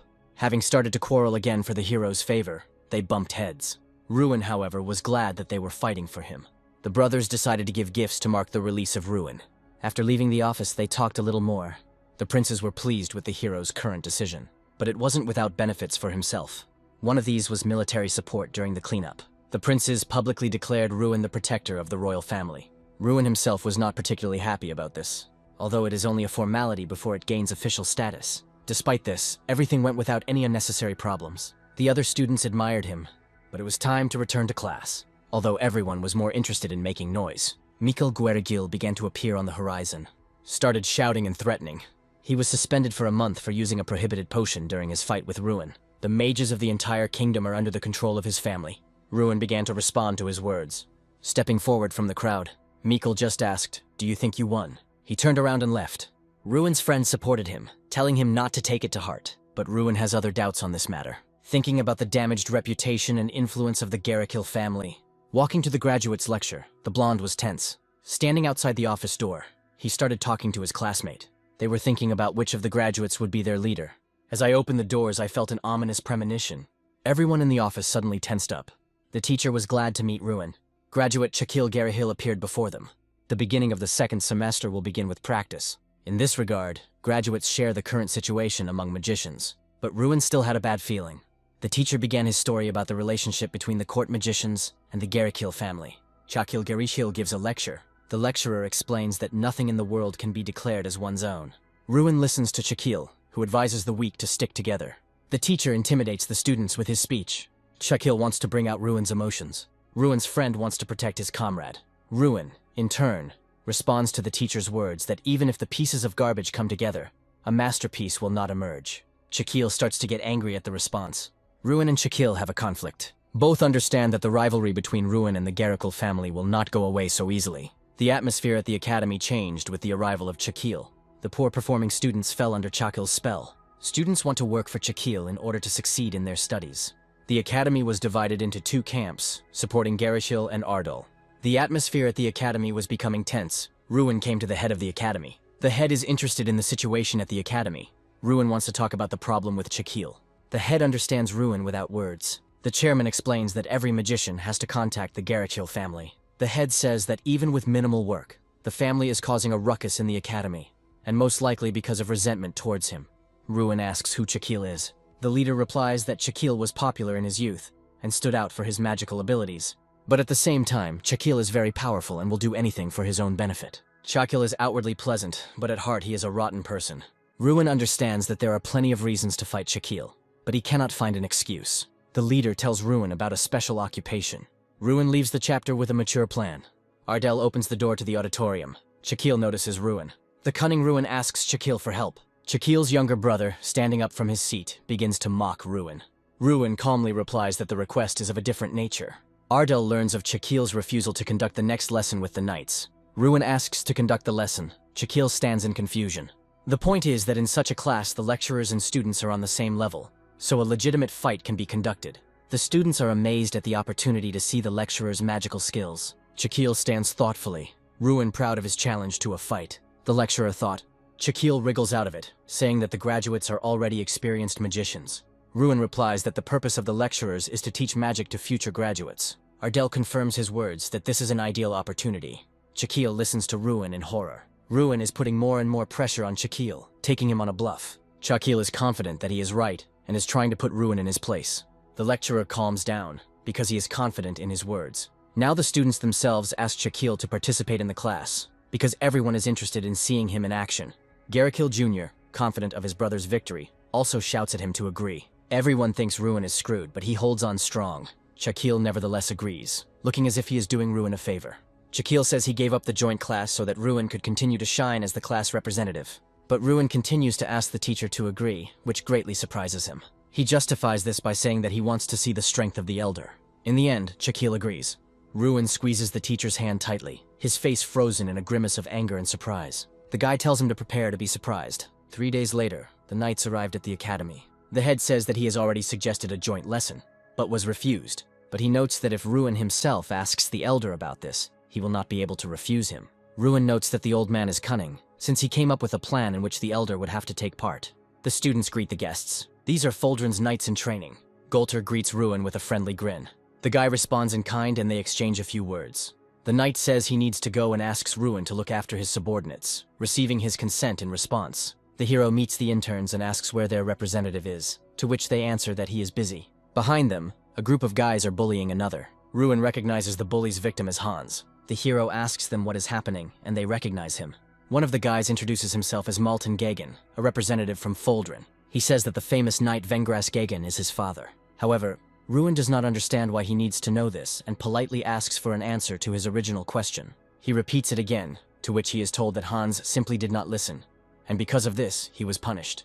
Malton gets angry, claiming that the question was rude and asks if Ruin knows Hans. He replies that they are friends, causing the intern to laugh and call them commoners. Malton says that the Ardell family is not particularly influential, and is surprised that with such a pedigree, Ruin was accepted into the academy. Ruin doesn't understand what he's getting at. His face takes on an irritated and surprised look when he realizes why the intern is so hostile towards him. An elder emerges from the crowd, greeting Malton, who is his brother. Ruin realizes that even if he didn't know Hans, they still wouldn't get along. Golter conducts a briefing before a joint test. He orders everyone to split into groups.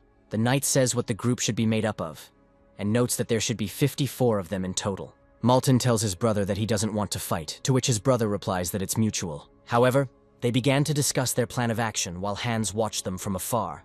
He understands that he is at the bottom of the list, and it is unlikely that anyone will want to unite with him. But suddenly Ruin appears nearby and offers to become one group. Hans doesn't fully believe that this is true and asks the guy again, but he tells him that everything is fine because they are friends. Jason approaches them and offers to join their team. He says that Ruin's friends are his friends, thus encouraging Hans. The blonde suggests that the intern address each other informally, receiving consent in response. Ruin says their goal isn't just to get a good grade. He explains that they need to deal with the elder. Once all the groups were formed, it was time for a short break. Ruin asks Hans if everything is okay, offering his help, but Hans says that there is no reason to worry. The intern says he is glad to see his friend, but remarks that it would be better to pretend they were strangers. He justifies this by saying that many people don't like him. Ruin says that everything is fine because he is his friend. They see Malton in front of them, and Hans confirms that it was he who beat him. Ruin learns that the bully is a 4th-level knight, and understands why Hans is afraid of him. Ruin remembers the blue aura that surrounded Hans during the fight with the gang leader. Hans stands at the window. He is scared and tense. His wounds are fresh. He does not yet realize his strength. Ruin tells Hans that he wants to deal with Maltiv. Ruin asks Hans if he is willing to continue being the whipping boy, or if he wants to change something. But Hans doubts that he can win. Ruin confidently says that Hans is capable of everything and has enough strength in him. Maltiv and a couple of his friends hear this conversation. The knight calls Hans. Hans confidently refuses. Maltiv reacts with confusion to Hans' refusal. He did not expect such an answer. Maltiv begins to draw his sword and threatens to kill Hans if he does not come immediately. Hans immediately grabs his sword, but Ruin stops him. All parties involved are in disarray, but Ruin once again firmly stops Hans, telling him not to stoop to Maltiv's level. Hans doesn't take his hand off the weapon. Ruin tells him that the fight will happen today, but a little later and it's worth waiting a little. Ruin, having stopped Hans, rushes to meet Maltiv himself and a fight almost breaks out. Suddenly, Maltiva is hit in the cheek by someone's knee, and his sword ends up on the floor. The knee belonged to Sir Golter. Maltiv Gagan, thrown aside, sits on the floor. Sir Golter addresses him with a complaint. Maltiv begins to justify himself, but his naked sword says more than he does. Sir Golter strips Maltiv of his position as knight in training, and threatens him with disciplinary action for inappropriate behavior. Maltiv tries to use his family's name, particularly his father's, to protect himself. But Sir Golter is sure that Sir Vengras Gagan will be terribly angry that his son took out a sword at the academy and tried to threaten them. Maltiv is scared by this. Ruin looks down on Maltiv as he listens to his horrified apology. Maltiv is frightened by the mention of his father, but there is much more anger in him. Joint classes between knights and students began, and the first part was training in combat and defense. Sir Golter was beautifully stern in his shiny armor. He taught how to neutralize a mage's spell casting time in battle. The wise Professor Heidel taught how to predict the knights' movements and leave the areas of their attacks. Each group was training, and Chakil Garikil's group was sitting under a tree and watching closely what was happening. Maltiv irritably complained to Chakil about Ruin, but Chakil suggested sitting it out and not getting into trouble for now. Chakil appeared calm and self-confident, but inside he was nervously thinking about the unenviable situation where he would have to show his skills in front of everyone. He was not ready for this. He decided that he would do everything to prevent this. Team Ruin was training hard, Hans leaning his hands tiredly on his knees. Ruin, unlike Hans and Jason, doesn't look tired. He's just warmed up and ready to continue. Hans and Jason are horrified by this. Ruin, someone shouts, offering to fight. Sir Golter, with a wooden sword in his hands, is ready to stand in tandem with Ruin. He wants to make sure of something. Ruin is confused, and Sir Golter says that learning the skills Ruin has is simply impossible on his own. Sir Golter turns out to be much more attentive than Ruin thought. He really did have a special teacher. Sir Golter stands in front of Ruin, asking him for a favor. A sword duel is what he asks for. Ruin thinks he's joking, because it's clear to everyone that Ardell is just a student who can't defeat a knight. Sir Golter stops Ruin's thoughts and says that he is not asking to defeat him. This raises even more questions. The only thing Golter wants is to show everyone else the necessary skills, to teach them what is required. The Knight Commander says that no one here has the same skills as Ruin, which surprises and to some extent offends the knights in training. Ruin understands that this is a great opportunity to show himself. He is confident. Ruin is confident that his performance, if successful, will put Chakil and Maltiv in their place. Ruin grabs the training sword and points it towards Sir Golter, showing his readiness for battle. Sir Golter chuckles as he speaks of Ruin's impressive stance.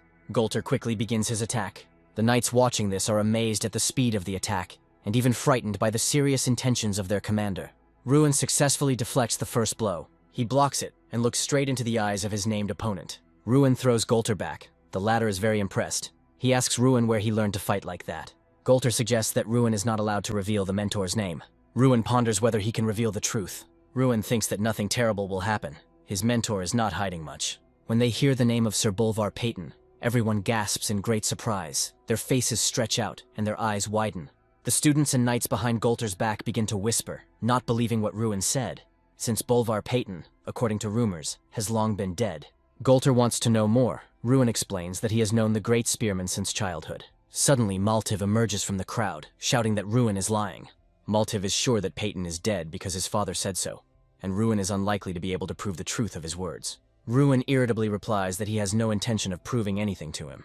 Maltiv confidently states that even if this is true, nothing will change.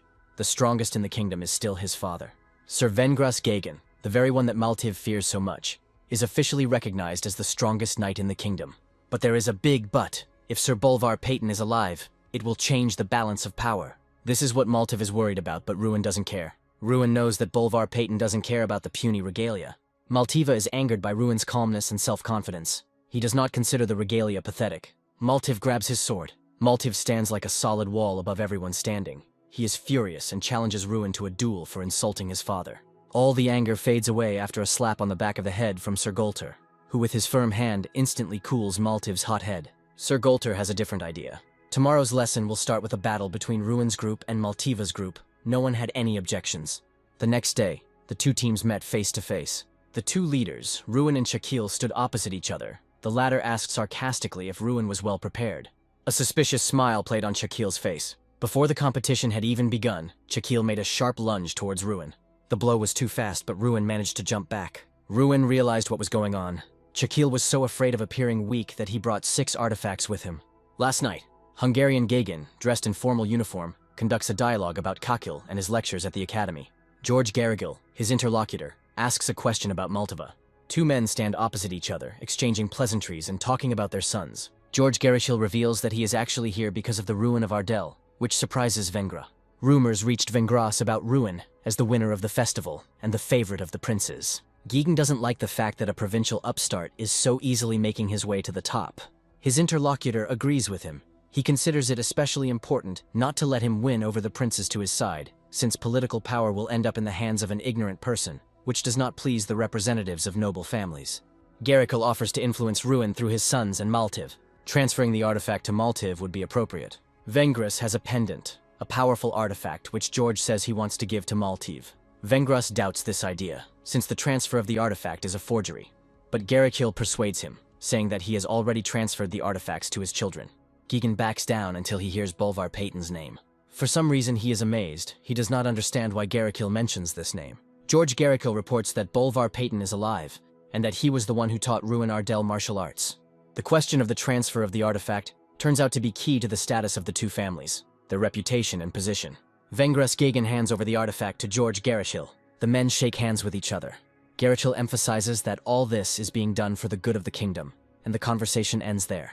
The battle is in full swing. Ruin's group is caught by Chakil's magic and cannot move. Hans and Jason are frantically trying to break free, while Ruin is calm, but he is immobilized, his legs and arms bound by green tentacles of magic. Ruin was disappointed in his opponents. He was ready for tricks, but not such dirty ones. Chakil mocks the immobilized Ruin. Maltiv rushes towards the immobilized Ruin, ready to strike with all his might. A golden flash illuminates the hall. Ruin realizes that Maltiv's sword is too hard to be made of wood, and that he received an amulet of fortitude from his father. There is a pendant around Maltiv's neck that represents this artifact. Maltiv misses. The blow falls next to Ruin. The next blow was not long in coming. Ruin, freed from his bonds, realizes that Maltiv's sword is as strong as steel, so he can use the Steelbreaker skill. Maltiv's sword breaks in half. Gigan is confused. He does not understand how this is possible, because the artifact gives power. Maltiv is thrown back, and Chakil, seeing this, begins to understand that the artifacts are useless against Ruin's magic. Ruin puts on steel seals. He wanted to get off with a little bloodshed, but the dishonesty of his opponents angered him.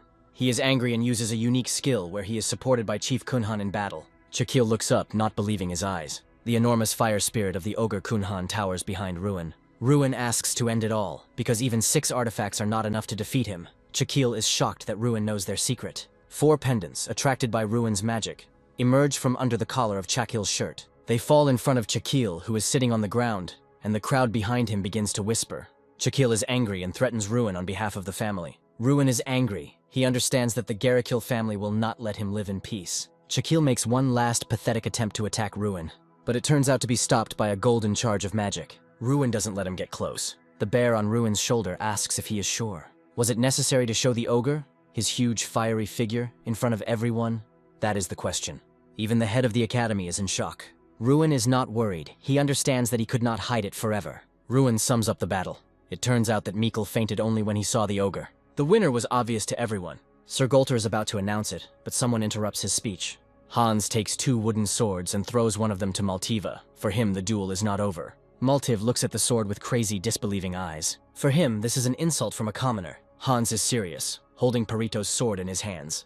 Perito's sword is a unique skill that is given to a knight who has mastered the aura. 4-star knights have a blue aura. 6 stars have a purple aura. Maltiv looked up at Hans in amazement, not believing that he had Perito's sword. For the first time, Hans believed in his own strength, everyone around him, and most importantly, he himself understood that he could win. Mishka on the worried Ruin's shoulder asked if he should stop him, since the duel was over anyway. But Ruin was determined.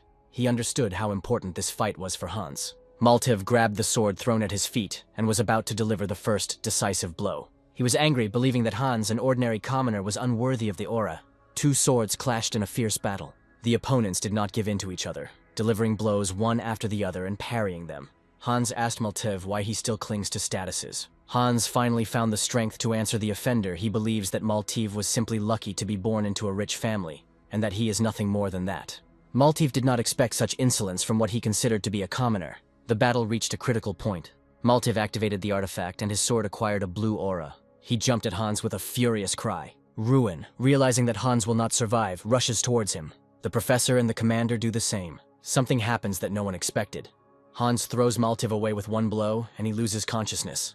Maltiv lies unconscious on the ground, defeated by someone he didn't expect to be defeated by. Hans stood there in complete confusion. Ruin ran towards Hans, shouting something.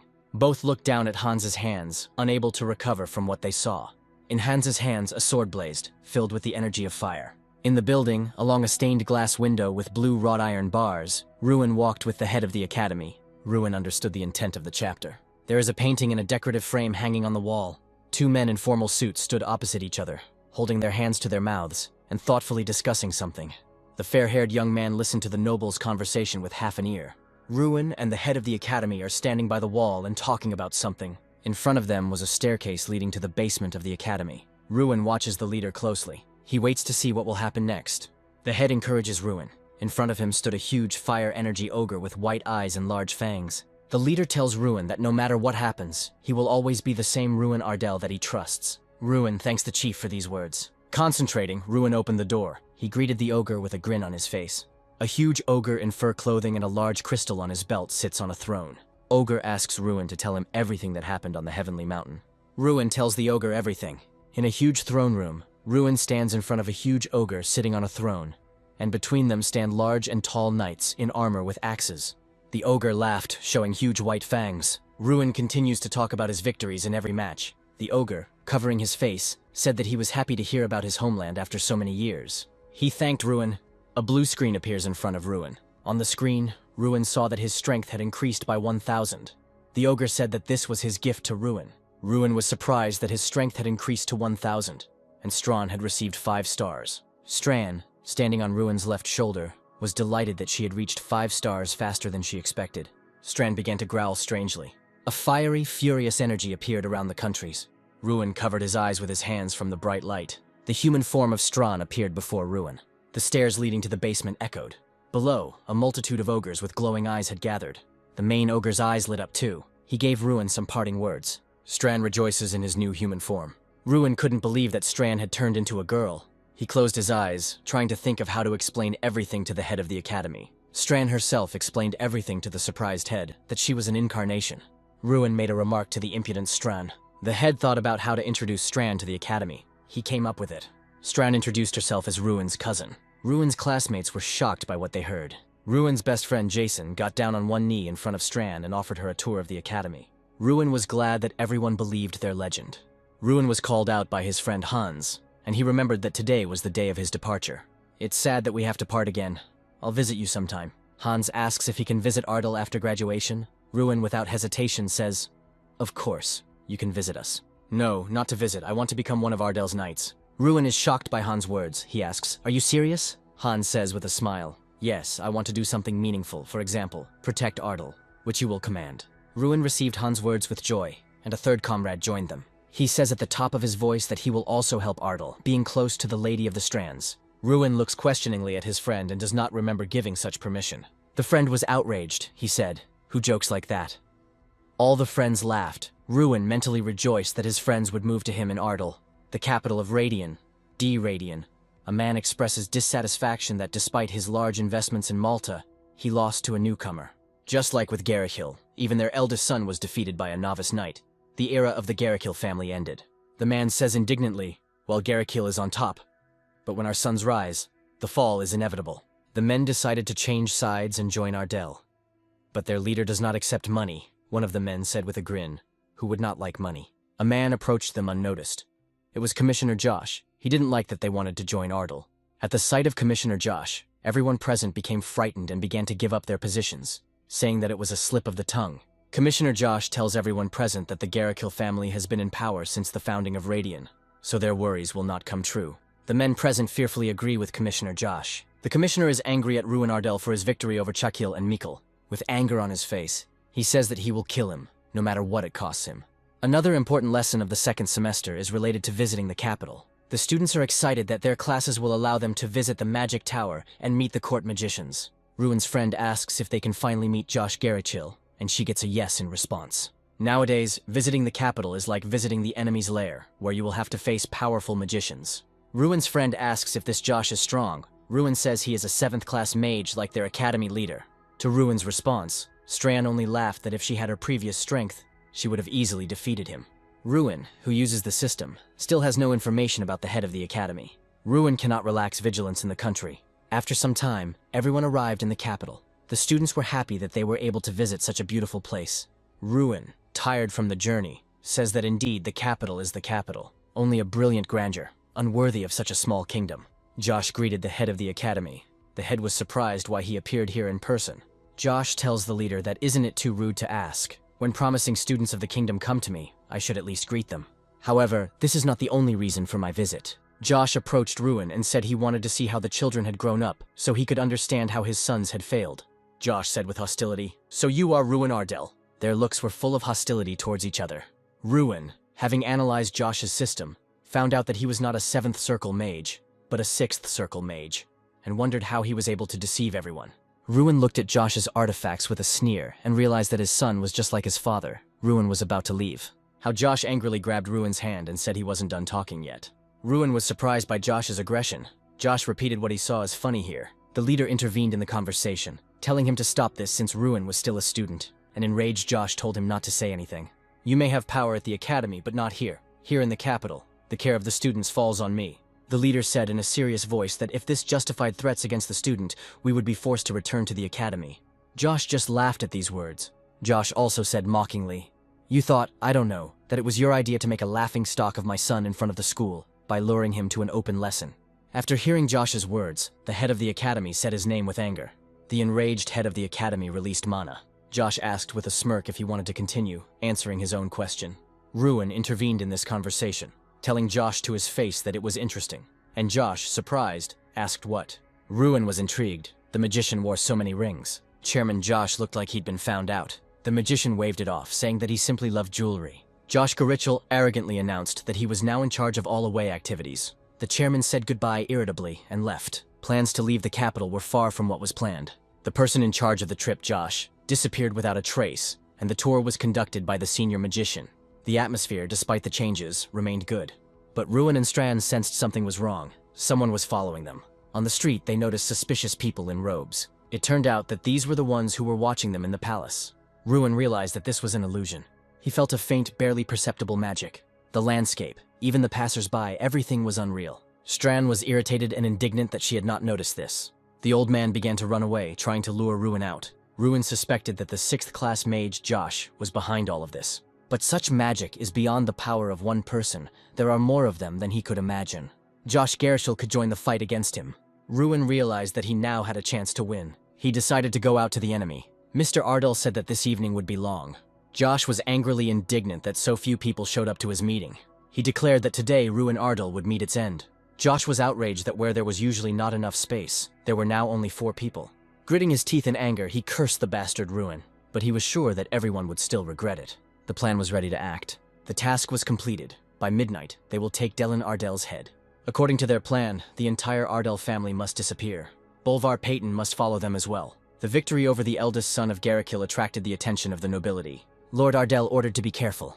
The merchant, getting ready to go home, noticed Sir Bolvar. Sir Payton asked if he had seen anyone suspicious. The merchant saw only 5 strange guests. Bolvar realized that these could be hired killers. The merchant advised to be careful. Bolvar immediately rushed to help. Hired assassins have invaded Ardell territory. They decided to wait for the Lord in the chambers, but Bolvar Payton burst in on them. The killers realized that they had been exposed. They were glad that their goal came to them. Sir Payton was determined.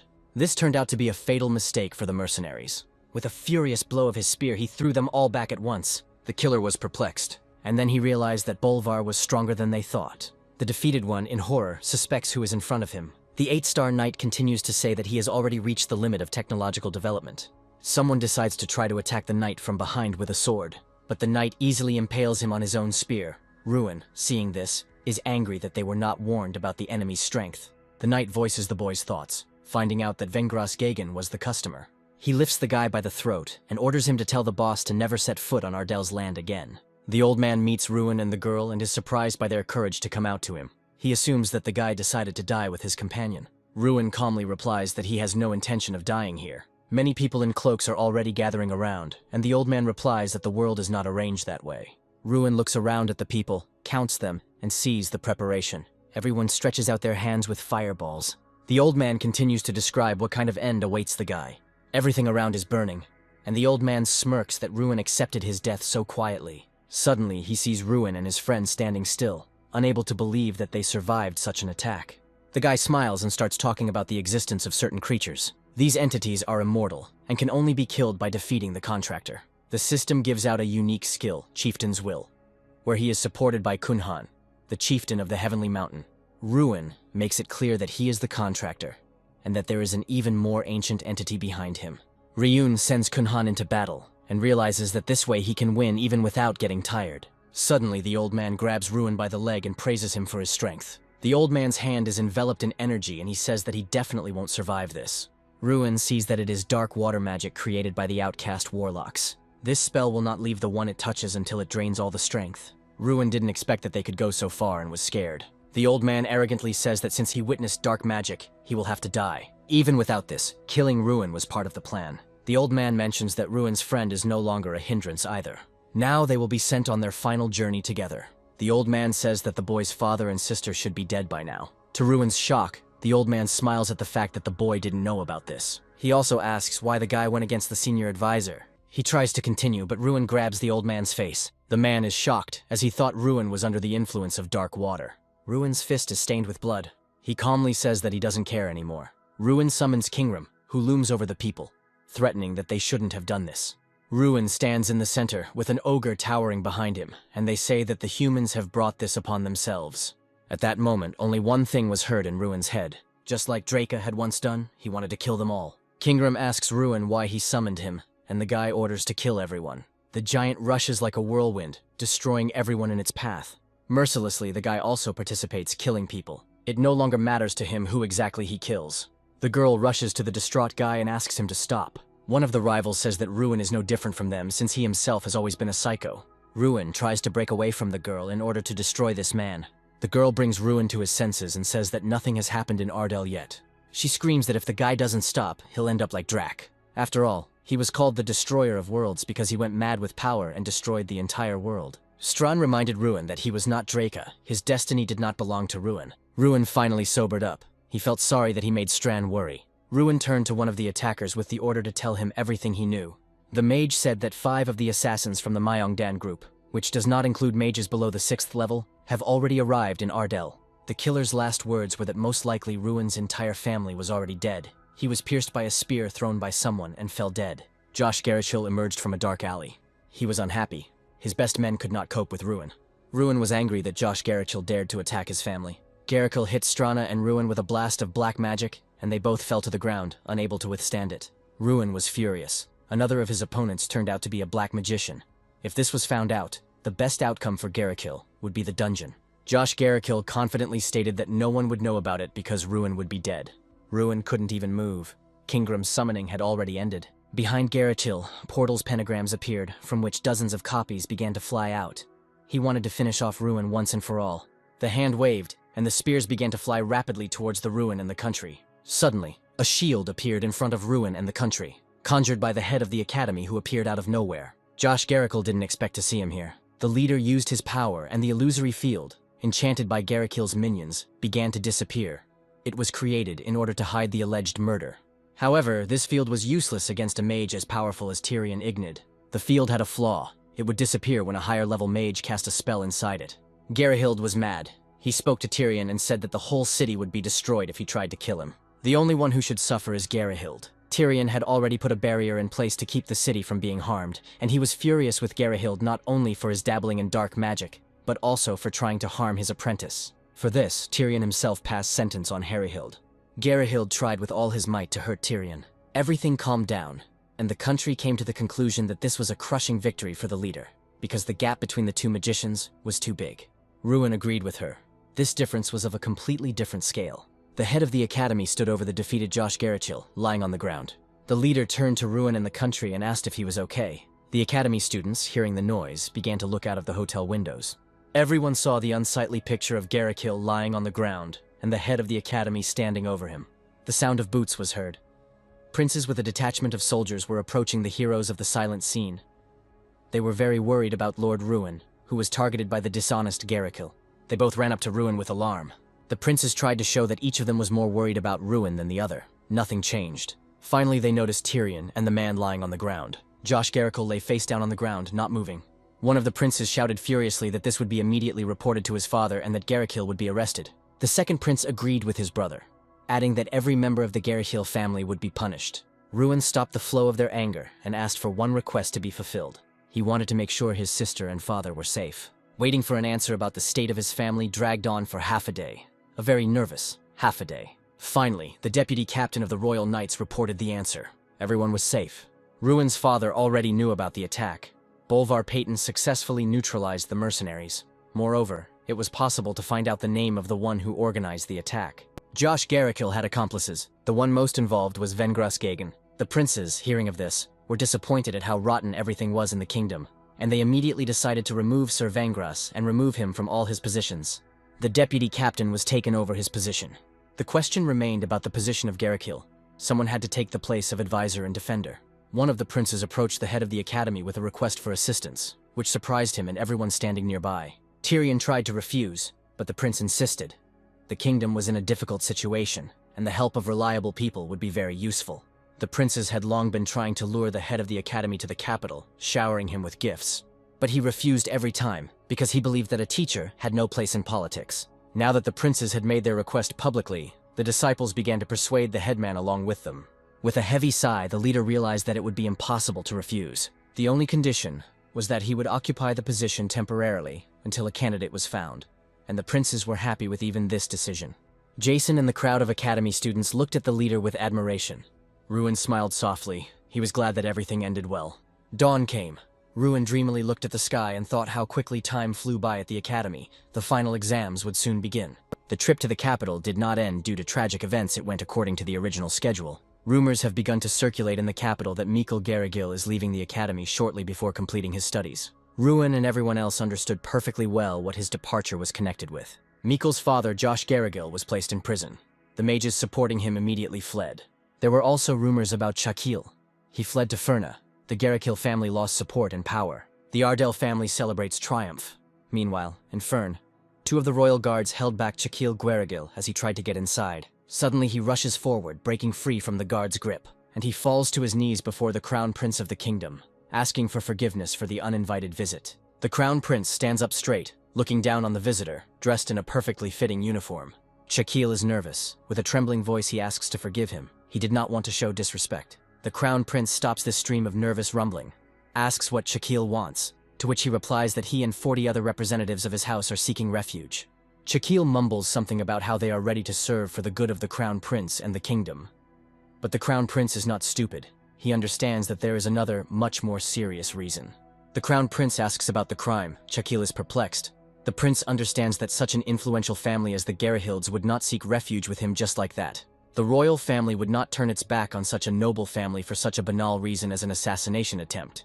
So the crown prince wants to know who the assassination attempt was made on. Chakil hesitates to answer. The crown prince says that giving refuge to the Garikil family would be against justice. The prince sees no reason to provide shelter. Chakil is scared to death. His only hope is fading. The crown prince turns to leave, throwing over his shoulder that he will not arrest Chakil. Chakil can't let him go, so he names Ruin Ardell as the person he attempted to assassinate, and the crown prince's face lights up with interest. The prince asks the name again. Chakil confirms that it is the same Ruin Ardell. The crown prince is interested in what Chakil said. He wants to know the details. With false friendliness, the prince offers Chakil a cup of tea. 3 months had passed since the events in the capital. The new year had arrived, and the academy was covered in snow. The academy grounds were full of people. Nobles came here from all over the kingdom, and there was a reason for this: the final exam. Graduates demonstrate their skills by passing tests, which allows them to prove themselves to nobles who may offer them work. Today was the day of the exam. Ruin, Strana, and Jason were sitting on a bench in the yard. Ruin thought about how quickly time had flown by. Jason notices Ruin's thoughtful mood. He pulls him up. Ruin asks if Jason was prepared. Jason replies that he doesn't see the point in bothering, since he'll be going to Ardell with Ruin anyway. Someone is calling Ruin. His sister arrived. Ruin was glad to see her. Behind her, he could see his father and Sir Peyton. Ruin was glad to see them all, especially after recent events. He remembered again what had happened. It lay like a heavy burden on his heart. His father hastened to reassure Ruin, saying that on the contrary, he was proud of his son for his steadfastness. Ruin thanks his father and Sir Bolvar again. Sister Ruin notices the country, wondering who the lady is standing next to her brother. Ruin understands that the excuse about his cousin and relatives won't work. so he tries to justify himself by saying that Strana is just his friend. Not only has Ruin's family come to visit, but Jason is trying to introduce himself to Ruin's father by calling himself his adopted brother. Hans arrived with his sister, whom Ruin had saved, and Seth with Irene. Suddenly everyone started turning around and whispering in surprise. Ruin turned around and realized who everyone saw. The princes had also arrived for the final exam. Ruin didn't expect to see his most powerful patrons here, and Aerith and Sita were also surprised. Everyone was told that the exam would start soon. The students were asked to go into the arena. Ruin said goodbye to his guests. Those who came to support Ruin smiled and his sister wished him luck. Ruin was grateful for such support. He was ready to give his all. Suddenly he noticed two men whom he had never seen before. But he had the feeling that he had met them somewhere before. Ruin asked Strana if they seemed suspicious to her, to which she replied that Ruin knew them. One of them, the fair-haired, dirty King Theron. The second one, with red hair, is the Crown Prince. Their magic did not deceive the country. Although the faces were changed, the aura remained the same, frightening. Ruin wondered why such difficulties were needed to get into the exam. Most likely, they came secretly to see how much stronger Ruin had become. Ruin will stand firm on his previous answer no matter what they offer him this time. Ruin decided to give them a spectacle they would never forget. Let their efforts not be in vain. The final exam contains 3 stages: isolation, ice battle, and destruction. Students must pass all 3 tests as quickly as possible. The first stage requires getting out of a well-fortified door. Jason is tested. He thinks about what can be done with the lock on the door. There are many options on how to overcome a closed door. The method used does not matter. The main thing is a successful result. Jason successfully passes this test and escapes from the locked room, as do the rest of his group. The second test is a stark contrast to the first and makes the exam much more difficult. An ice monster appears. Many students find themselves at a loss. Some are cornered by the monster. The final step is to destroy the wall using your most powerful magic. Once this is done, the exam is considered complete. Jason is the first of his group to pass all the tests. Only 3 of the 10 members of the group complete the exam. Ruin stands at the podium and waits for his turn. The rest of the students are nervous. Ruin was happy for his friend. It turns out Jason really had been actively preparing. Only 3 of the entire group passed, and they had little time left. Ruin was thinking about how he could complete the exam in the minimum amount of time. Finally, it was the turn of the 7th group, and Ruin was in it. The stands were filled with guests who came specifically to see the performance of the Academy's best student. The Crown Prince and the King watched Ruin's every move carefully, curious to know how much stronger he had become. The King asks the Crown Prince about his plans. The Crown Prince came here to make the final proposal. Ruin will no longer have the opportunity to agree. The Crown Prince needs him, or rather, his power is needed, which must be restrained and directed in the right direction. The test has begun. Ruin stands in front of a closed door. Ruin looked at the walls of the room and realized that it would not be possible to break through them just like that. Ruin found the weak point of this room, the lock on the door. It was steel, and Ruin had the skill of Steel Destroyer. The people in the stands, waiting for the players, discussed Ruin and his successes. Suddenly there was an unexpected explosion. Ruin Ardell was the first to successfully escape from the room. The King and Crown Prince were pleased with the successful completion of the test. The Tribune was shocked, because on average this test takes 5 minutes, but Ruin needed 13 seconds. The winner would always be Ruin. He had immortalized his name by going down in the Academy's history as a record holder. Now he was ready to easily pass the remaining 2 tests. Everyone on the platform sat with their mouths open. Everyone except the King and the Crown Prince, who were closely watching Ruin's every move. The King thought that ever since Ruina had chosen Kunhan's tooth, he had realized that this was no ordinary youth, but the speed at which his strength had grown was still astonishing. Meanwhile, Ruin had already successfully passed the second test. He runs through the ice zone with a fireball. The monsters don't even dare to approach him. The King was gloomy, and the Crown Prince was amused by the fact that they had no idea how strong Ruin was. The King had seen enough. He was convinced of everything he wanted. Ruin began the 3rd test and was already running towards the wall. The King was amazed by the energy that surrounded Ruin. His aura was incredible. Ruin runs with a serious look, surrounded by blue magical energy. Magic technique, a cry of mourning for the dead, a funeral knell. 2 minutes and 57 seconds sounded in the minds of the observers. The announcer announces the rapid completion of Ruin's training. The white-haired man is shocked by the boy's capabilities. White-haired sees Ruin as a threat to his position. However, the team greets Ruin with joyful cries. The younger brother and his companions scream with pride. Ruin enthusiastically accepts the cries of pride. The guy is shocked when he remembers his past, where he was not recognized. Jason suddenly appears, coming to congratulate his friend on his victory. Jason is shocked to hear the protagonist's rapid level up. A friend enthusiastically reminds me of some need. A party, where would it be without it? Amid the enthusiastic drunken shouts, two people are seen who are unhappy with the celebration. Ruin looks back nostalgically on the party. A previously dissatisfied friend suddenly asks for more drinks. The senior came to see the graduate. The chapter reminds us of the release and suggests having some fun. Ruin thanks his elders for teaching him. The elders say goodbye to Ruin because he has a difficult journey ahead of him. The young man is invited to become a professor for the next graduates. Drunk Ruin in thoughts, the head of the Eastern Trading Company interrupts the calm. The company's companion is shocked by Ruin's confession, asks the guy to answer honestly where he knows him from.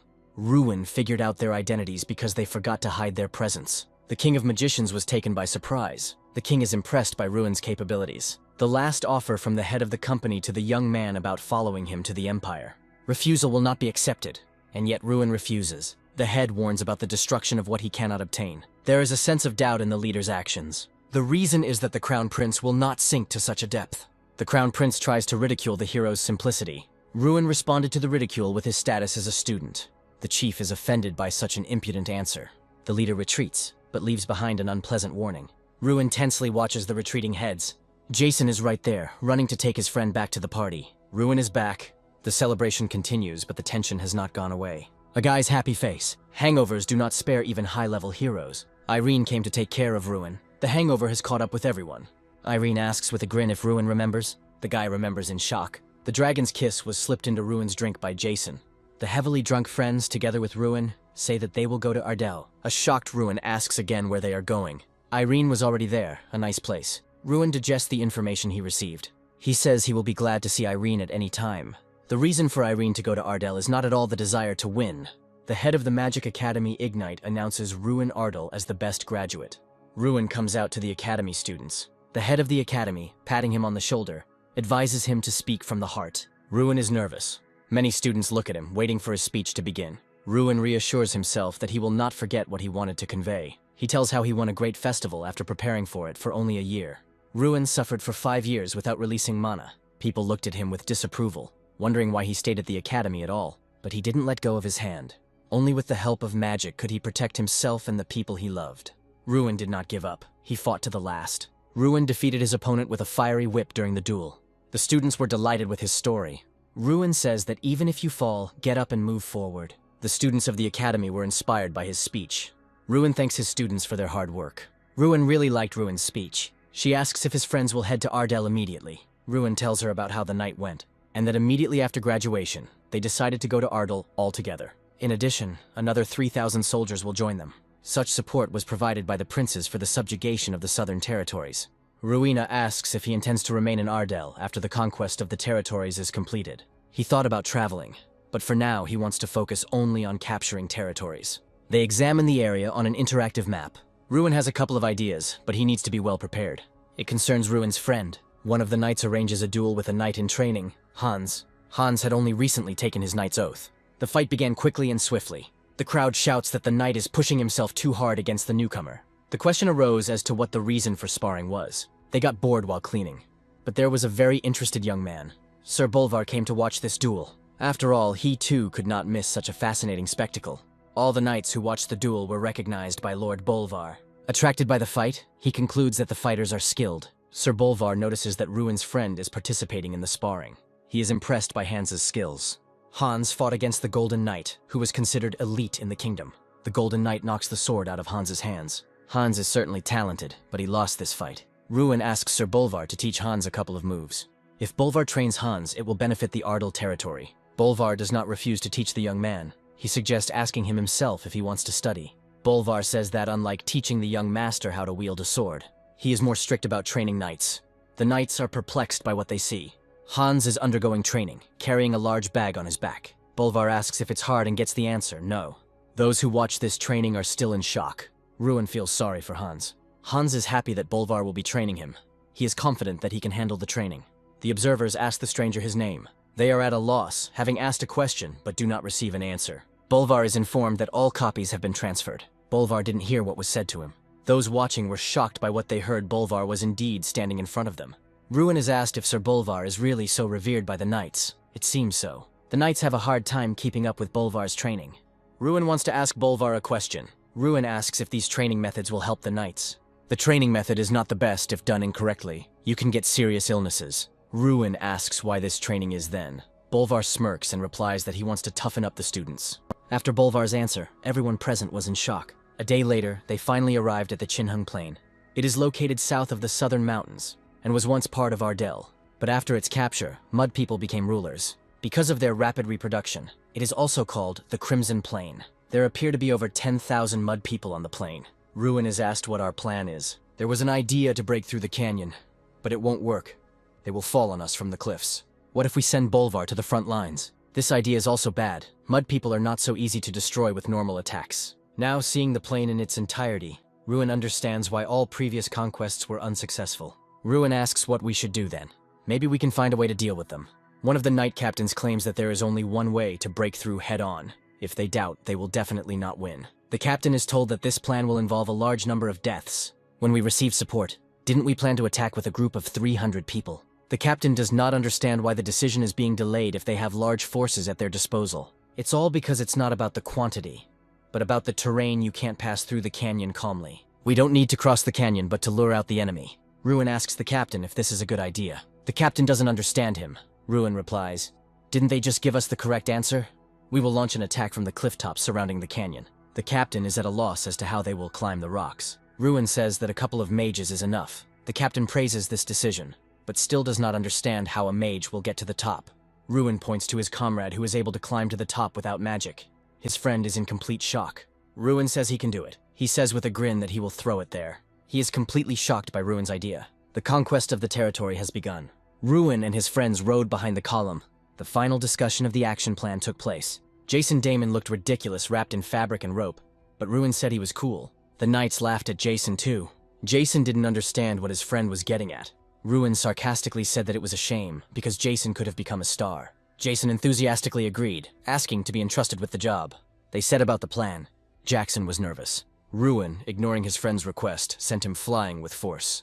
Jackson felt like he was going to die of fear. When he landed, he was surprised by the accuracy of the throw. Ruin laughed as he noted Irene's ability to catch the flying boy. Jason noticed something with a worried expression on his face. He saw that he had to pull out the Mud People. Their number could not be estimated. Jason thought it was simply impossible to do. Ruin cheerfully supported his friend. Jason gritted his teeth and steeled himself. He created a ball of fire, and he unleashed hundreds of fireballs on the monsters. The sky was filled with a rain of fire.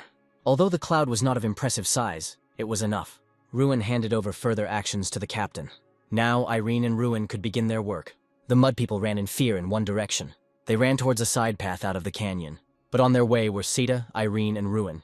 The vile mudworms were doused with a wall of light fire. He boasted that he had become stronger, but it was too early for joy. The monsters began to crawl upward. Jackson started calling for help. Irene volunteered to help. Jackson feared that he would die a virgin. Irene appeared right in the air above his head. Irene unleashed a powerful attack on the Mud People. This situation made her learn something funny about Jackson. The girl realized that Ruin's words were true. Mud monsters have trouble escaping from behind rocks. Now everything depended on the people from the capital. A wave of mud monsters came rushing in. Confusion was evident on the knights' faces, but in the name of victory and the kingdom, they were determined. The knights moved towards the enemy. Ruin and Seta heard the sounds of battle. There were almost no monsters left near them. Ruin left this work to Seth and volunteered to help the knights. Seth expected to hear this. Ruin moved to help, avoiding the monsters. The knights of the kingdom go on the attack against the mud monsters. The soldiers notice something strange. Perhaps it is a person. They hear the sounds of an explosion and think that it is their allies, the magicians. The soldiers are scared because they don't understand what's happening. The sounds of explosions were emitted by Ruina, smashing and destroying all the monsters in his path. He rushed past them in a bright flash of fire. Ruin flies to the aid of the soldiers, which helps them in their advancement. Sir Bolvar Peyton did not doubt the young lord, so he is not surprised by such strength. In the place where the magic of Ruin appears, not a single living monster remains. Ruin, unlike the creatures, remembers how this land of Ardell was destroyed. Horror of people, death and destruction. And the mother, Lady Ardell, who lost her life due to the attack of monsters. The magic of Ruin is stronger than ever. It absorbs everything in its path. The campaign went well, and upon returning home, Jason's first act was to talk about his role in the victory, trying to impress the girls. The girls didn't listen to him very attentively, being distracted by Ruin and Seth passing by. Ruin, smiling to himself, thought about the successful campaign to cleanse the lands. He walked past the talking soldiers, one of whom had a bandaged arm, thinking about the injured but fortunately not dead people. Captain Morrow was also pleased with the outcome of the matter, and remarked how pleased the princes would be. Seth informed Ruin that he was returning to Oyotu tomorrow. Jason finally got the girl's attention. Ruin enters the house and is informed that his father is on the veranda. He is in a thoughtful mood today and should not be disturbed. He clearly remembers his dead wife, and her portrait hangs in the hall of the house. Ruin thanked Baggins' servant for telling him about his father. Baggins thanks Ruin and says that today is the happiest day of his life. Baggins bows and says that what Ruin did today will never be forgotten by the locals. Ruin takes a step towards the door and tugs on the ornate carved handle. One more step and he is in his father's room. Ruin finds himself on an open veranda. He immediately understands what his father is thinking about, because he himself cannot forget the day his mother died. Amid the general joy of victory, Delin Ardell went deep into his thoughts. Ruin thinks he entered unnoticed, but Delin knows his son is here. Ruin is about to leave and not disturb his father, but he, on the contrary, calls his son closer. Father offers Ruin wine and he does not refuse. The wine turns out to be special. Aged for 17 years, it is called Selvruk. But as Ruin's father says, he and Maria, his mother, called it something else. Ruin is surprised that his father started talking about his mother. The wine was made on Ruin's birthday. The father passed the glass to his son. Ruin saw his reflection in the crimson drink. The father and son took a sip from their glasses. Ruin compliments the taste of the wine, which his father is pleased to hear. The father asks Ruin about his future plans, and learns that his son plans to further expand his territory. Suddenly, Ruin got a system window with a message. Something was wrong. Strand was worried about Kingram. Strand insisted on rushing to the academy immediately. Ruin turns to his father, saying that he asks for forgiveness, but he urgently needs to go to the academy. The father is confused, and does not understand why there is such urgency. He sees how serious Ruin is and lets him go. Ruin, without going to the door, jumps from the open balcony, simultaneously thinking about why a new task appeared immediately after the cleanup operation. In the basement of the academy, opposite Kingram, stood a magician in whose hand a spell was being born. Apparently, Kingram, not expecting the attack, was unable to repel the attack in time and lost his arm. He was on one knee, holding on to the place where the limb was missing. Kingram talked to the mage who attacked him. He heard rumors about him in the academy. The attacker was the filthy King Theron. Theron wondered why Ruin had the strength of an entire ogre. He started digging deeper through Ardell and the academy and realized what or who was going on. Kingram and his help were to blame for everything. Someone enters the hall where Theron and Kingram are standing. The king turns to look at the person entering. Tyrion Ignite, fuming at the intruder, entered the basement. Ignite tries to awaken conscience or reason in Theron by reminding him of the consequences of this treacherous invasion. But Theron does not care about them. Theron tells Tyrion that he is here because of Ruin, whose growing power could threaten his position. Theron has found a way to stop Ruin Ardell. It will destroy all the milestones of his power development and deprive him of all advantages. Another man burst into the hall with a wild cry. Ruin and Strana, not expecting to see the king and the head of the academy here, stood in bewilderment. Theron was pleased with this outcome of the event. He smiled evilly. Because he would not have to look for his victim, she herself came to him. However, Ruin's sudden appearance, or rather the fact that he knew so quickly that something was wrong, angered Theron, his magic enveloping the basement. Theron was fully prepared to deliver the final blow to Ruin, his eyes burning with red flames. The head of the academy conjures a green shield with magical runes. He shouts at Ruin to leave, because he understands that Theron is too strong. He's not someone Ruin can handle. Suddenly, with one blast of magic, Tyrion Ignith was thrown aside, and no one separated Ruin and Theron anymore. Theron's fiery blast of magic was about to hit Ruin, but then Kingram spoke up. Theron was struck by a flash of light, created by all the artifacts stored below, and thrown away from the ruin. Theron was defeated and expelled from the academy. Ruin, sitting on the floor, having lost his balance from the blow of magic, and Strana, standing next to him, looked at the wounded Kingram in bewilderment. Kingram, looking at his unharmed hand, admitted with annoyance that he and the power of all the artifacts were only enough to drive out Theron. He was upset that he had put Ruin in danger and was unable to defeat Theron.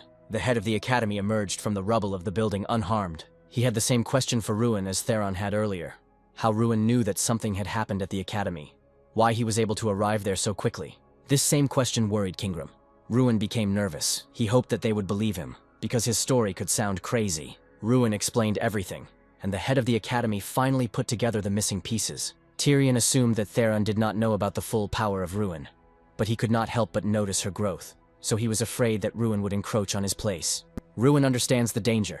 The Dirty King has set his sights on him, but he doesn't have enough strength to defeat him yet. A notification about the completed task arrived on the system panel. The reward was the opportunity to destroy Kingram's oath. Long ago, Kingram lost to Freud Ignite, the predecessor of the head of the academy, and was bound to an artifact to serve the academy. Ruin asked Kingram about the destruction of the oath, To which the ogre asked in surprise how Ruin knew about this.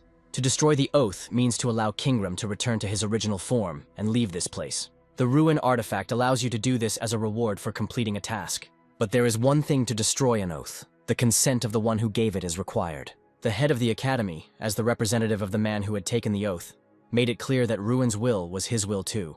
Kingram's seated body was engulfed in a blue glow.